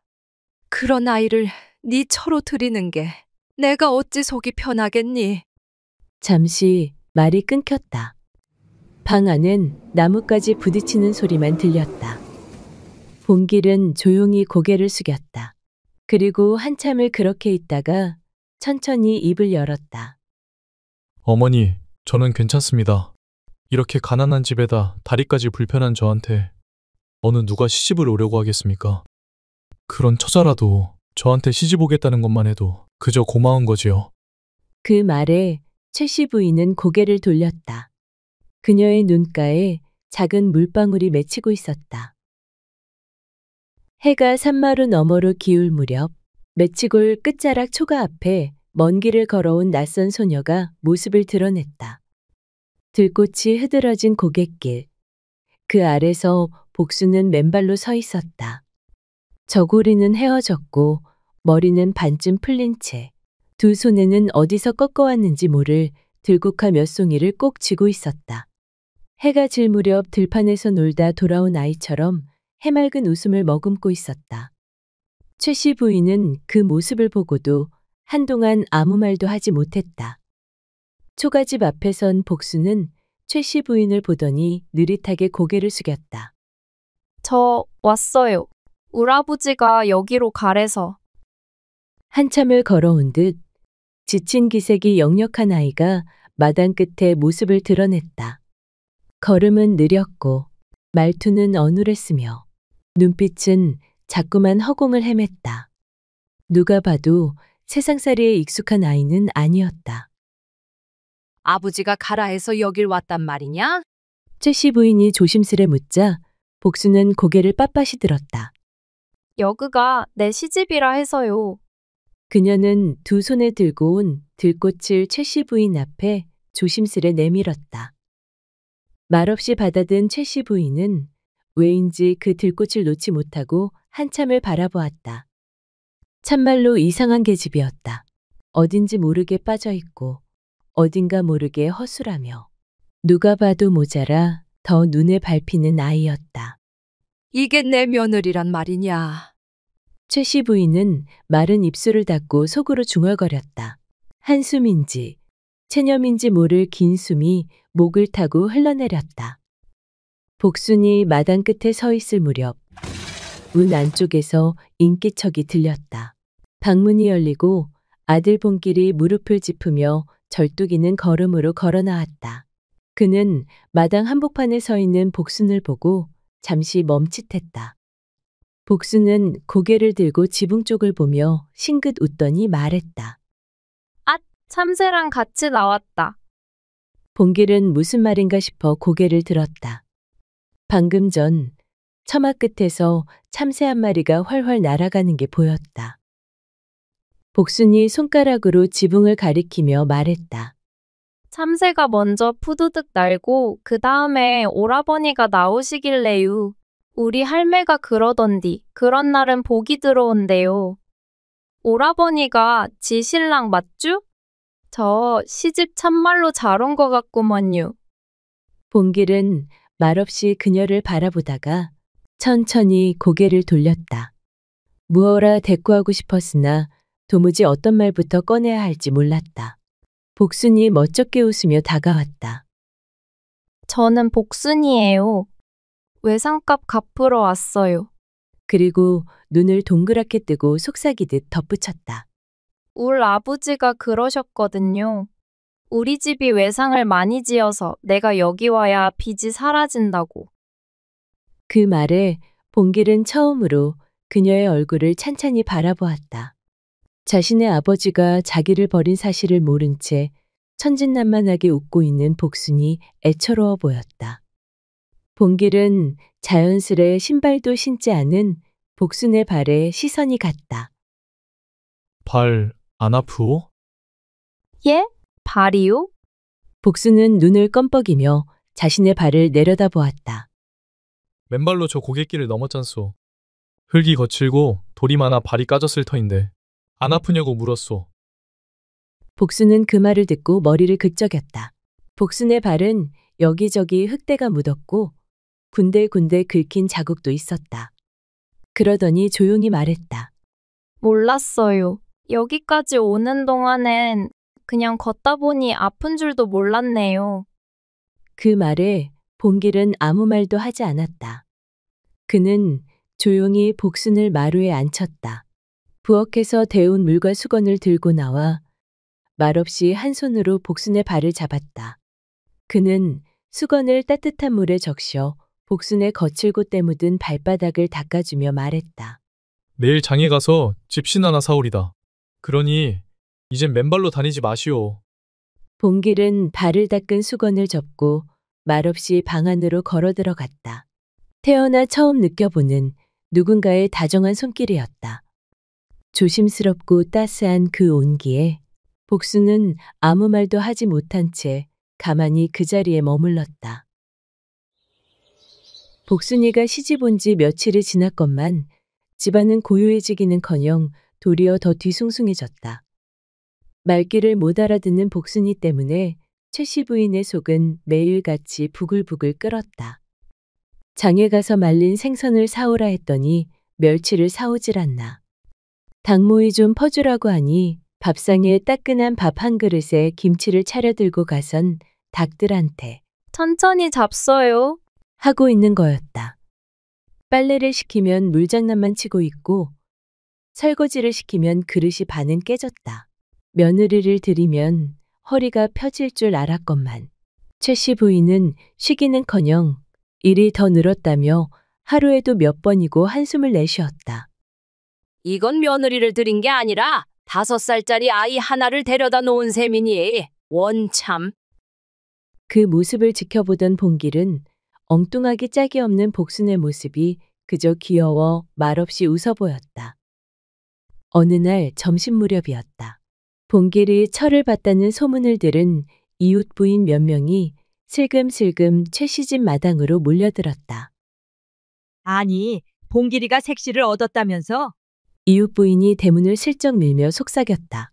그러자 옆에 있던 또 다른 부인이 고개를 푹 내밀며 말을 보탰다. 그러게 도대체 어떤 처처가 시집을 왔을까? 얼굴 좀 보자 하고 왔지 뭐유. 마당에서 빨래를 걷고 있던 시어머니는 부인들이 마당에 들어오는 걸 보고는 얼굴이 하얘졌다. 복순이 또 무슨 엉뚱한 말을 내뱉을지 불안이 가시지 않았다.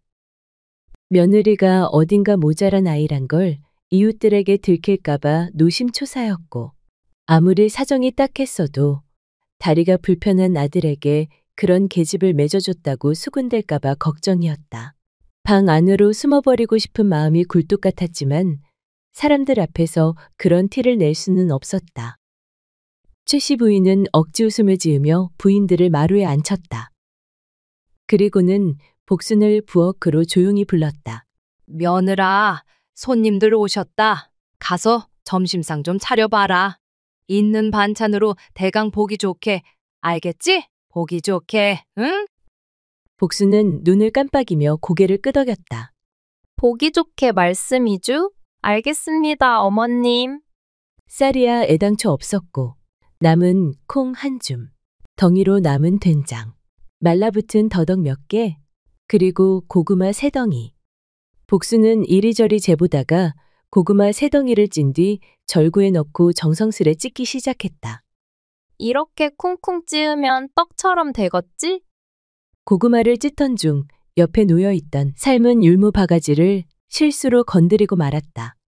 그 바람에 율무 한 줌이 고구마 반죽이로 툭 떨어져 버렸다. 어머, 이거 어쩌지? 에잇, 모르겠다. 그냥 같이 섞어버려야겠다.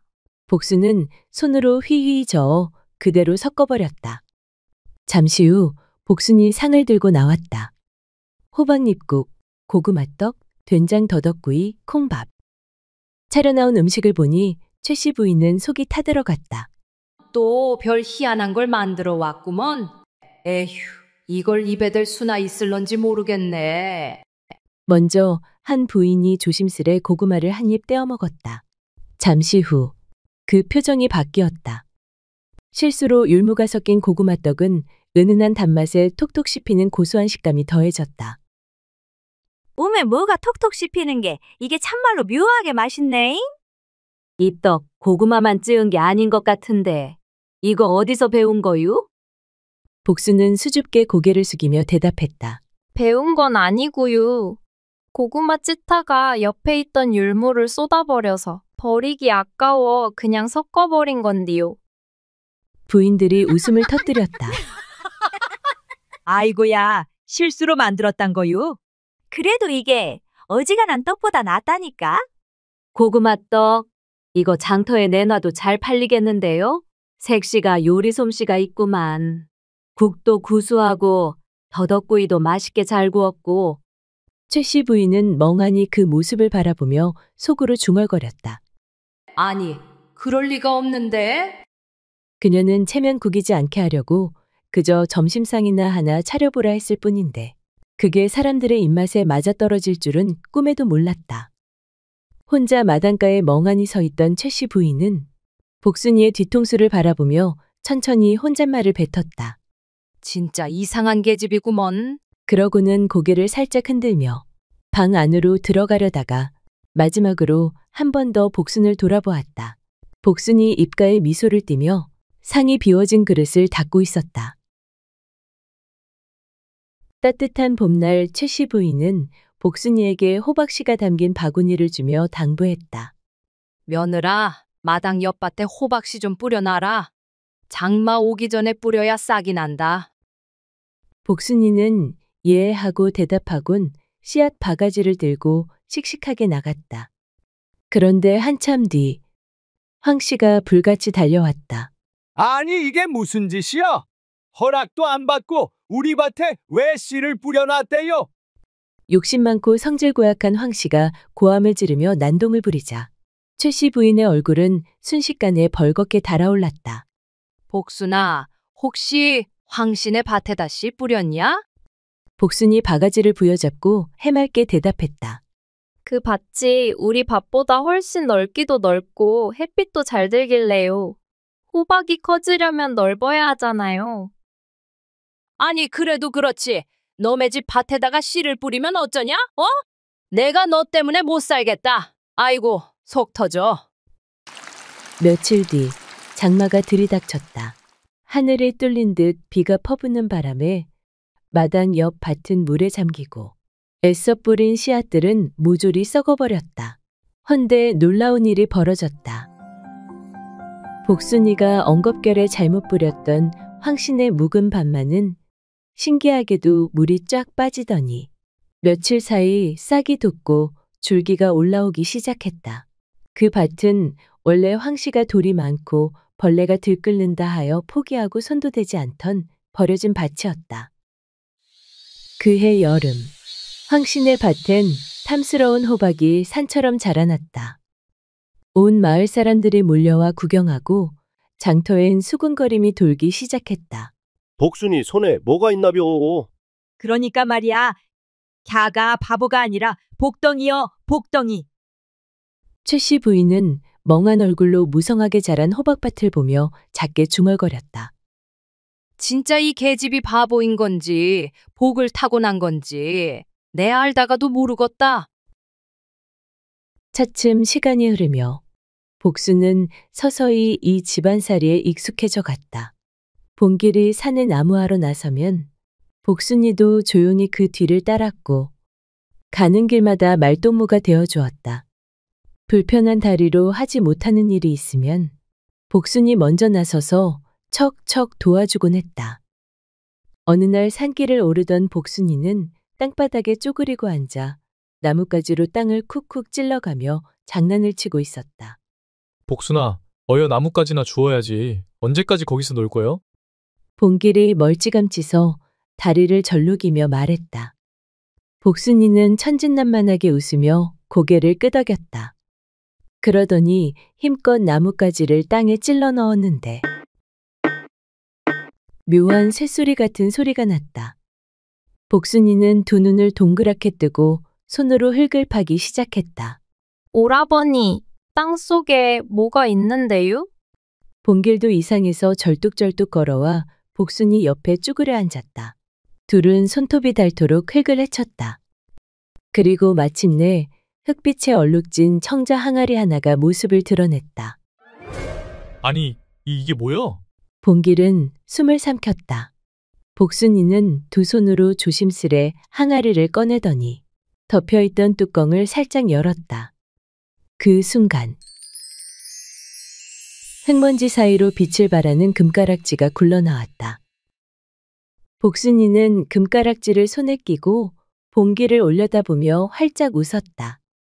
오라버니, 나 금반지 생겼슈. 그럼 우리 이제 부자 되는 거예요? 봉길은 그런 복순이를 멍하니 바라보다가 풋 하고 웃음을 터뜨렸다. 복순이는 금가락지를 손에 꼭 끼고 봉길은 흙이 잔뜩 묻은 청자 항아리를 조심스레 들고 산길을 내려왔다. 터덜터덜 마당을 들어서자 마침 장독대 앞에서 장을 뒤적이던 시어머니가 두 사람을 보고 말했다. 아니, 너희는 어디서 흙투성이가 돼서 오누? 시어머니는 눈을 가늘게 뜨며 다가왔고 복순이는 손에 낀 금가락지를 보여주었다. 어머님, 저기 산에서 땅을 파다가 이걸 찾았어요. 봉길도 청자 항아리를 조심스레 내려놓았다. 항아리 속에는 흙먼지에 덮인 엽전과 금가락지 몇 개가 반짝였다. 시어머니는 눈을 동그랗게 뜨곤 두 손으로 입을 틀어막았다. 아니, 이게 대체 어디서 난 게냐? 땅속에서요. 나뭇가지로 장난치다가 지가 찾았어요. 복순이는 수줍게 웃으며 말했다. 한참을 입을 다물지 못하던 시어머니는 이내 복순이의 두 손을 덥석 붙잡았다. 이쁜 우리 며느리 복순아. 아이고, 우리 집에 복덩이가 들어왔구나. 최씨 부인은 금반지를 끼고 마당에서 덩실덩실 춤을 추는 복순이를 바라보며 미소를 머금었다. 그때 봉길이 조용히 옆으로 다가와 낮은 목소리로 말했다. 엄니, 복순이 가만히 보면 모자란 게 아닌 것 같아요.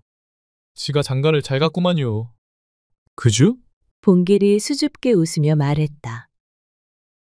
최씨 부인은 고개를 돌려 봉길을 바라보았다. 그 얼굴엔 복순이에 대한 말 못할 고마움이 고스란히 서려 있었다. 잠시 침묵이 흐른 뒤 최씨 부인은 빙긋이 웃으며 혼잣말처럼 중얼거렸다. 허허, 내가 복덩이를 발로 걷어 찰 뻔했구먼. 따사로운 봄 햇살이 골목을 감싸 안았다. 복순이의 해맑은 웃음소리가 마을 끝까지 퍼져나갔다. 안녕하세요. 오늘도 들러주셔서 감사합니다. 새벽에 들려주는 옛 이야기 시작하겠습니다. 조선 말기 한 고을에 풍류를 즐기기로 소문난 영감 하나가 살고 있었다.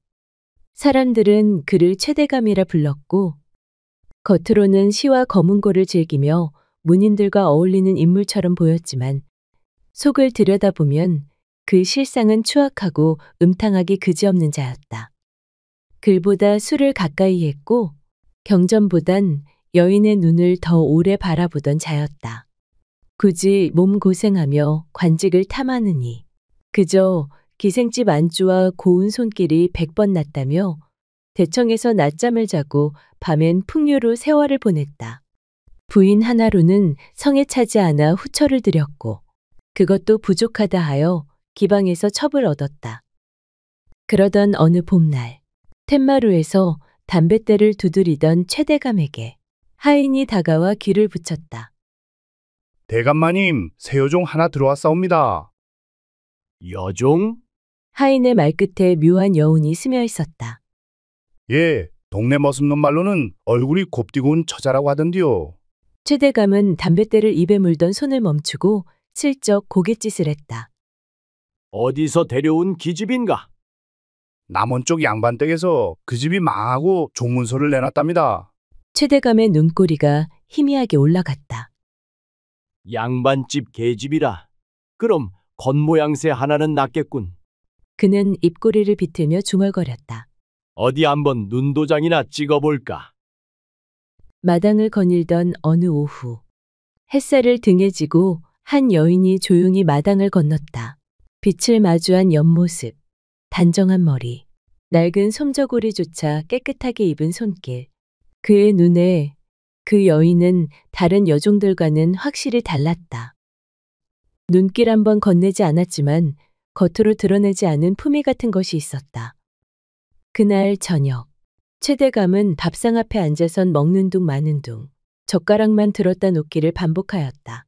그 시선은 자꾸만 물동이를 들고 안채로 향하는 해월에게로 멎었다. 그리고 혼잣말로 말했다.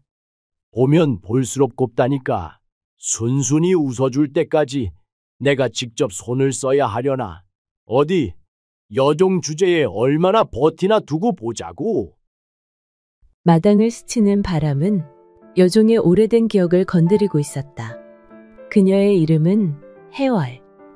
본디 남원에서 이름난 양반가의 외동딸이었다. 아버지는 고지식한 선비였고 글로써 백성을 논하고 왕을 곧게 나무라던 분이었다. 그러나 그 고든 뜻은 끝내 권세의 벽을 넘지 못했다. 왕의 귀를 거슬렀고 간신들의 손에 영모죄로 몰려 차명도 유배도 아닌 실종이라는 이름으로 사라졌다. 하루아침에 해월의 집안은 역적의 가문이 되었고 어머니는 병이 깊어 세상을 등졌으며 그녀는 집을 지키다 빚에 쫓겨 종문서에 이름을 올리게 되었다. 그렇게 그녀는 최대감 댁의 여종으로 팔려온 것이었다.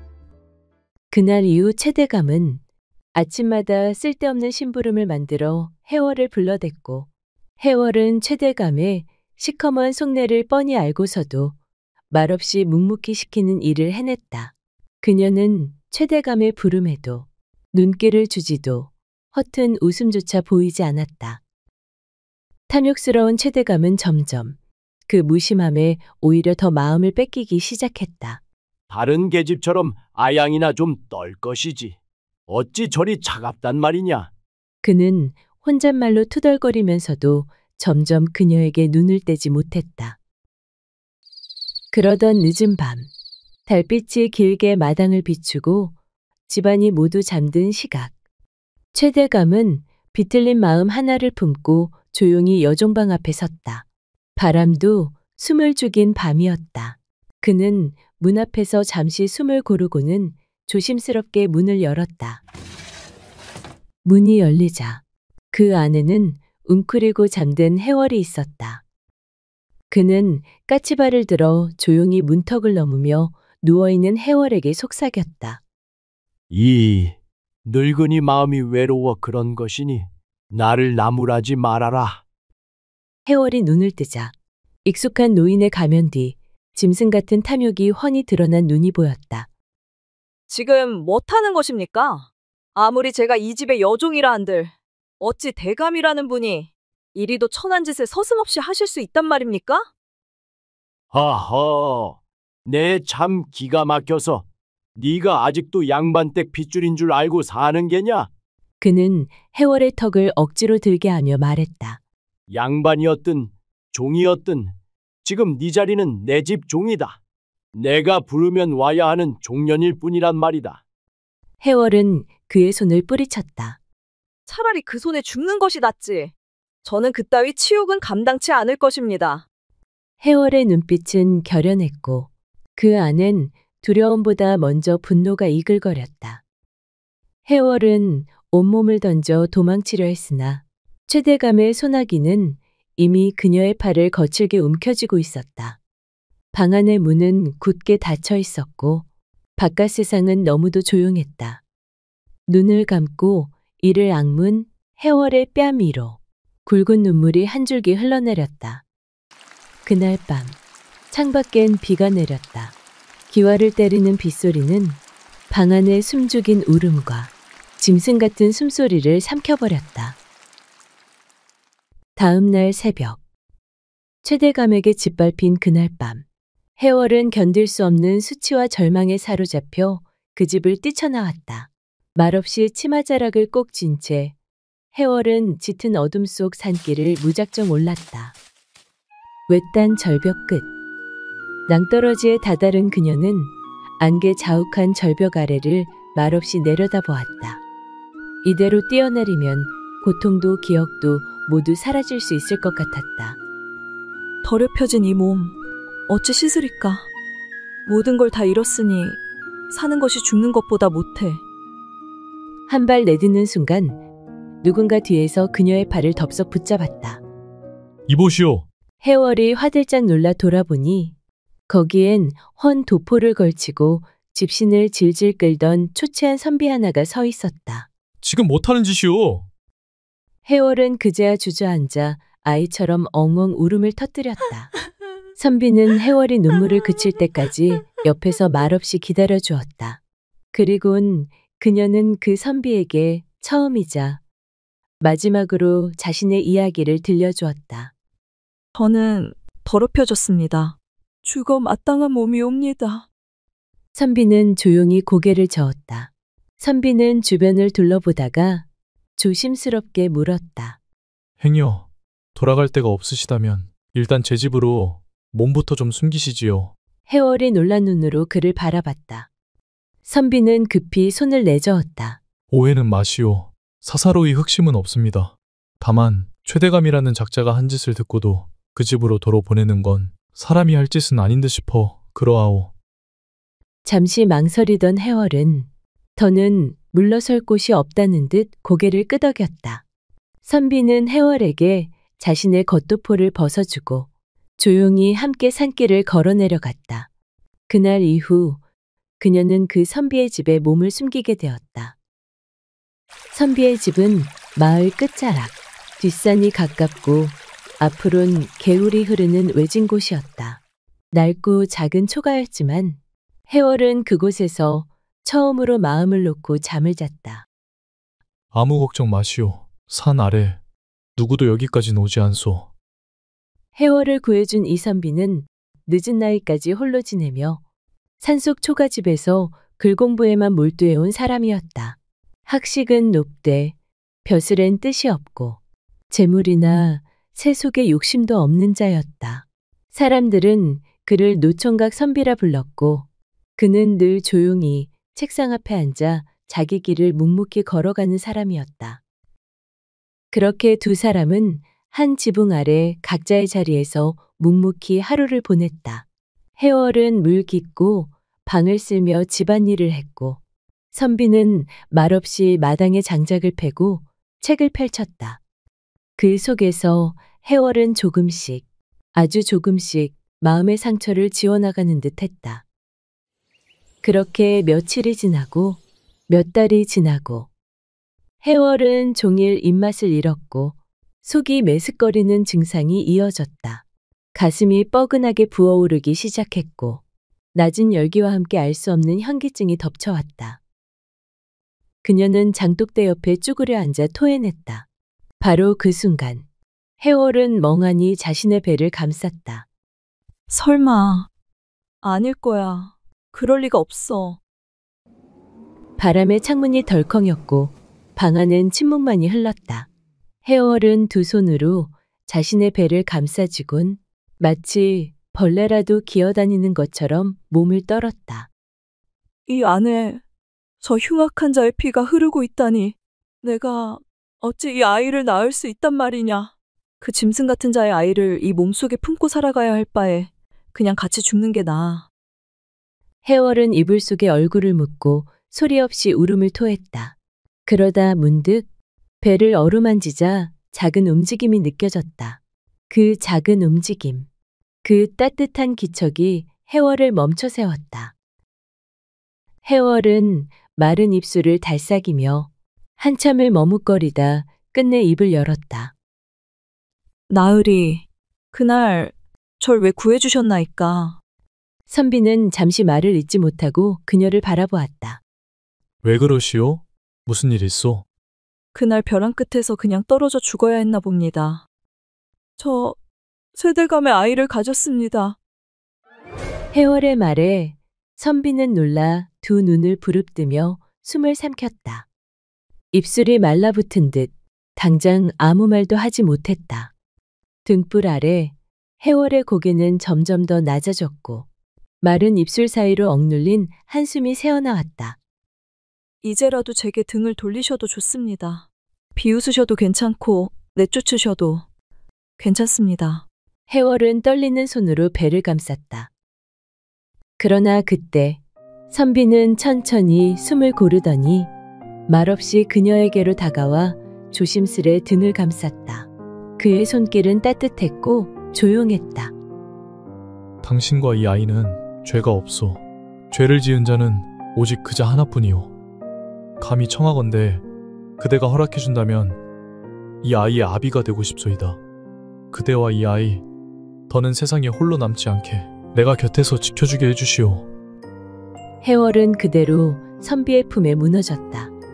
처음으로 사람 품에서 흐느껴 울었다. 그녀는 더 이상 말하지 않았다. 말 대신 가슴속 깊은 응어리를 눈물로 쏟아냈다. 그리하여 선비와 해월은 조촐하게 둘만의 혼례를 올리고 부부의 연을 맺었다. 바람결이 따뜻해질 무렵 해월의 몸은 점점 무거워졌다. 그리고 어느 봄날 새벽 바람에 떨던 촛불 하나 아래 해월은 조용히 아이를 품에 안았다. 처음 울음을 터뜨리는 작은 생명. 해월은 떨리는 손으로 아기를 감싸며 소리 없이 눈물을 흘렸다. 미안하다 아가야. 죄가 없는 너를 이토록 미워했다니. 선비는 그녀 곁에서 말없이 솥에 물을 올리고 방에 불을 지폈다. 따뜻한 수건을 대어 아기의 이마를 정성스럽게 닦아주었다. 이름도 없이 세상에 나온 그 아이는 선비의 성을 따라 이강이라 불리게 되었고 선비는 누구보다 아들을 아끼고 정성껏 길렀다. 허나 그 정성은 뜻대로 닿지 않았다. 이강은 어릴 적부터 글에는 도통 관심이 없고 부모 말도 듣지 않은 채 말썽꾸러기로 자랐다. 강아, 이리 와서 글 좀 보자꾸나. 너도 이 다음에 커서 훌륭한 사람이 되려면 지금부터 배워야 하지 않겠느냐? 싫어요, 아버지. 글자는 보기만 해도 머리가 아픈데 왜 맨날 글 공부하라고 하시어요? 저는 나가서 뛰놀고 싶단 말이에요. 해월은 속이 타들어갔고 선비는 밤마다 깊은 한숨을 내쉬었다. 그러던 어느 날 해월이 갑작스레 병석에 눕게 되었다. 몸은 야위어갔고 의원을 불러 약을 써보아도 소용없었다. 죽음을 예감한 해월은 이강을 곁으로 불렀다. 해월은 떨리는 손으로 아들의 손을 꼭 잡았다. 강아, 이 어미가 너에게 꼭 남겨야 할 말이 있다. 사실 너는 네가 아버지를 알고 있는 그분의 친자식이 아니란다. 어미가 예전 주인집 최대감이란 사람에게 욕보임을 당하고 삶을 끊으려 벼랑 끝에 올랐었다. 헌데 그날 이 선비님께서 날 살려주셨지. 그날 살아난 건 이 몸만이 아니고 내 뱃속에 있던 너까지 그분께서 지켜주신 것이나 다름없단다. 그분은 아무런 조건도 없이 나를 아내로 삼아주시고 너를 제 자식처럼 아끼고 키워주셨다. 그 은혜만은 아무리 세월이 흘러도 잊어서는 안 된다. 어머니 잘못했어요. 이제 글 공부도 열심히 하고 아버지 말씀도 잘 들을게요. 그러니 제발 눈 좀 떠보세요, 어머니. 강희의 애원에도 해월은 끝내 아들 손을 꼭 쥔 채 눈을 감았다. 소년 이강은 그날 밤 단 한마디도 하지 못한 채 무릎을 꿇은 채 울고 또 울었다.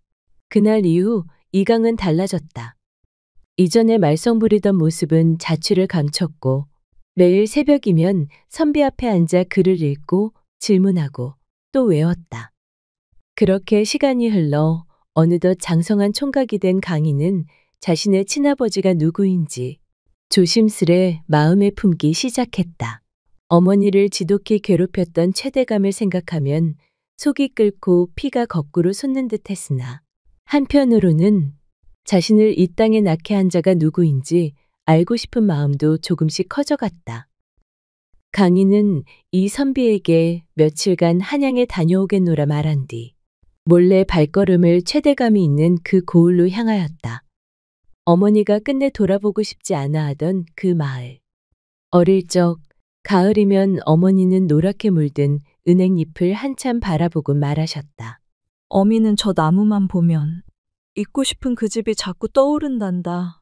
그 기와집 마당엔 큰 은행나무 한 그루가 우뚝 서 있었지. 그 말을 남기곤 늘 말을 잊지 못하고 고개를 돌리셨다. 세월이 흘러 그 기억을 떠올린 강희는 은행나무가 기와집을 지키고 있는 집을 찾아 나섰다. 그 말만 붙잡고 강희는 낯선 길을 묵묵히 걸었다. 그렇게 얼마를 걸었을까? 마침내 강희는 노란 은행잎이 마당을 가득 덮고 있는 커다란 기와집 앞에 다다랐다. 기와지붕은 높았고 은행잎은 마당을 가득 덮고 있었다. 그때 대문이 열리더니 기웃거리던 강희 앞으로 머슴 하나가 나섰다. 여길 왜 기웃거리는 게냐? 혹시 여기가 최대감님 댁이옵니까? 맞는데 넌 무슨 일로 대감마님을 찾느냐? 드릴 말씀이 있어 찾아왔사옵니다. 잠깐 기다려라. 잠시 뒤 강희는 머슴의 손에 이끌려 최대감 앞에 무릎을 꿇게 되었다. 늙은 대감은 강희를 위아래로 훑어보더니 비웃듯 입꼬리를 비틀었다. 행색을 보아하니 한 끼 얻어먹을 요량으로 기웃거린 게지. 아니옵니다. 감히 여쭙자오나. 예전에 마님 댁에 여종으로 있던 해월이라 하는 여인을 혹 기억하시옵니까?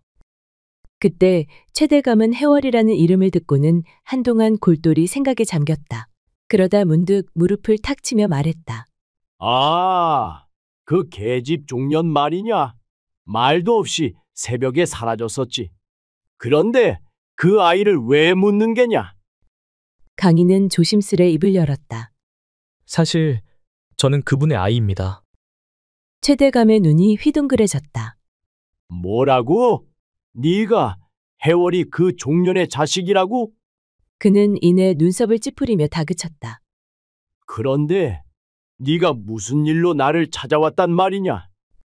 강희는 떨리는 목소리로 말했다. 그게 저는 대감님의 자식이기 때문입니다. 뭐라? 강희의 말을 들은 최대감은 얼굴이 붉게 달아오르더니 황급히 마당에 놓인 물량동이를 들어 강희에게 그대로 끼얹었다. 차가운 물벼락에 정신이 번쩍 든 강희는 두 주먹을 불끈 쥐고 이를 악문 채 최대감을 올려다보았다. 그때 최대감의 입에서는 비열하고 차가운 말이 쏟아졌다. 이놈이 어디서 말도 안 되는 소리를 짓거리는 게야? 네 놈이 여기 기웃거린 건 겨우 몇 푼 뜯어가려는 심산이었겠지.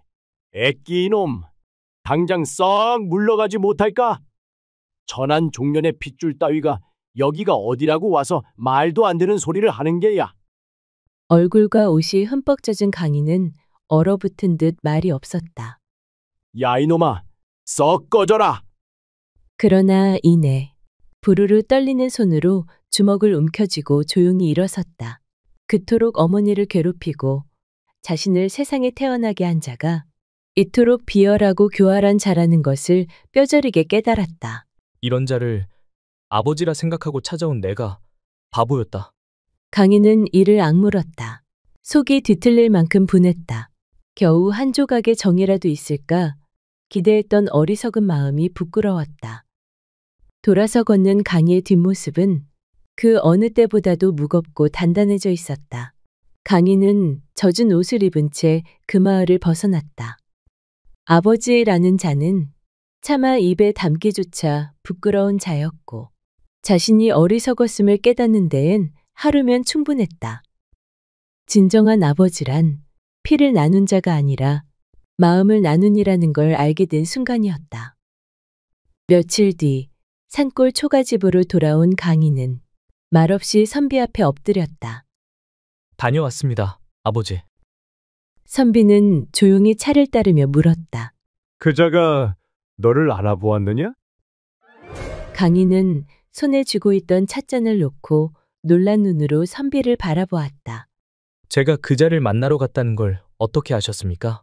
선비는 고요히 미소를 지었다. 굳이 말하지 않아도 언젠가는 네가 찾아갈 줄 알고 있었다. 사람이 피를 지닌 인연을 등지는 건 쉽지 않으니까. 강희는 고개를 숙였다. 헛된 짓이었습니다. 피를 나눈 것만으론 아버지가 되지 않는다는 걸 뼈저리게 깨달았습니다. 그래도 잘 다녀왔느니라. 그걸 깨달았다는 것만으로도 넌 이미 어른이 된 거다. 선비는 축 처진 강희의 어깨를 토닥여 주었다. 그날 이후 그는 선비의 길을 따르기로 마음을 굳혔고 학문에 매진하던 강희는 마침내 과거 시험을 치르기 위해 한양으로 길을 떠났다. 눈 내리는 겨울, 쌀이 눈 맞으며 시험장에 들어선 강희는 수많은 이들과 나란히 서서 운명을 써내려 갔다. 그리고 마침내 홍패에 적힌 이름 이강. 그는 과거 시험에 당당히 급제하였다. 과거에 급제한 강희는 조정의 명을 받아 각지의 고을을 돌며 수령 역할을 하게 되었다. 젊은 나이였지만 백성의 고통을 귀담아 듣고 억울한 일을 제때 바로잡는 그를 백성들은 푸른 옷 입은 현감이라 불렀다. 그렇게 몇 해를 지나 강희는 낯익은 이름의 한 고을로 부임하게 되었다. 그곳은 자신을 매정하게 버렸던 최대감이 있는 바로 그곳이었다. 그를 업신여기고 어머니를 죽음으로 내몬 자. 최대감이 아직도 그곳에 살고 있다는 소문도 들려왔다. 부임한 지 얼마 지나지 않아 마을엔 묘한 소문이 돌기 시작했다. 밤마다 기방 여인을 부르고 서당선비 아내까지 말도 마시오. 아니, 늙어도 돈이 많으니 죄다 겁박하고 끌어들이지. 그런 자가 대감이라니 추하다 추해. 그러던 어느 날 관아 앞에 눈물 흘리는 젊은 여인이 엎드려 울며 호소했다. 제 남편이 외출한 사이 저를 강제로 끌고 들어가 몹쓸 짓을 하려 했습니다. 제발 도와주십시오, 나으리. 강희는 수사를 명했다. 그리고 확인된 그자의 이름은 바로 최대감. 그는 말년에 이르러 더욱 탐욕스러워졌고 관의 감시가 소홀한 틈을 타 여인들을 겁박하고 있었다. 강인은 관아뜰에 사람들을 모으고 부정한 대감에게 선고를 내렸다. 최대감은 타인의 아내를 겁박하고 수년간 다수의 여인을 손해된 중죄인으로 판명되었어. 이에 따라 곤장 100대를 명하노라. 포졸들에게 끌려온 최대감은 마루 위에 앉아있는 강희를 보고 두 눈을 크게 떴다. 아니 너는 그때 날 찾아왔던 그 계집의 자식 아니냐? 네가 어찌 네가 날 신문하느냐? 강희는 담담히 시선을 마주했다.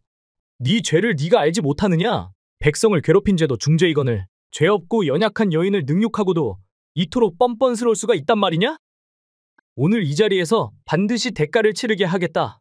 최대감은 벌벌 떨며 무릎을 꿇었다. 내가 잘못했다.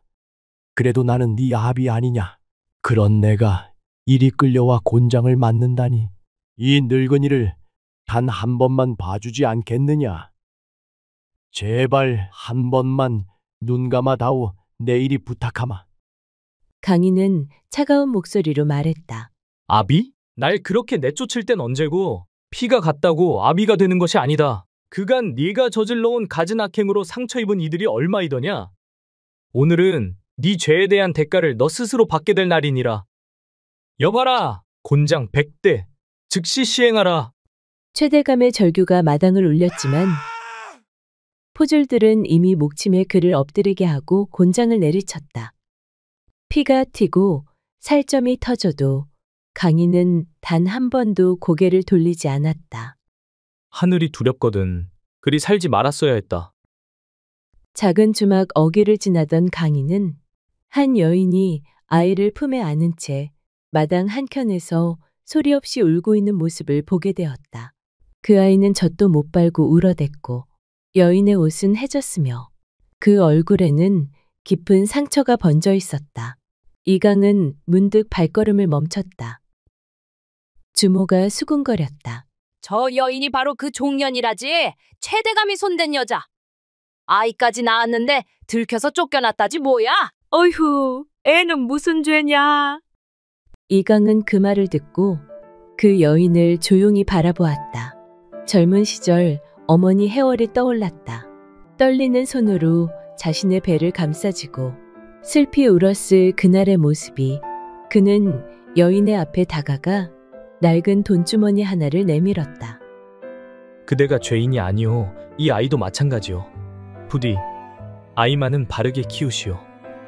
여인은 고개를 들어 이강을 바라보았다. 이강은 더 말하지 않고 등을 돌렸다. 마을길을 걸어나가는 그의 뒷모습 너머로 햇살이 비추고 있었다. 그날 바람은 따뜻하게 불었다. 마치 누군가의 가슴속 하늘 조용히 다독여주는 듯이.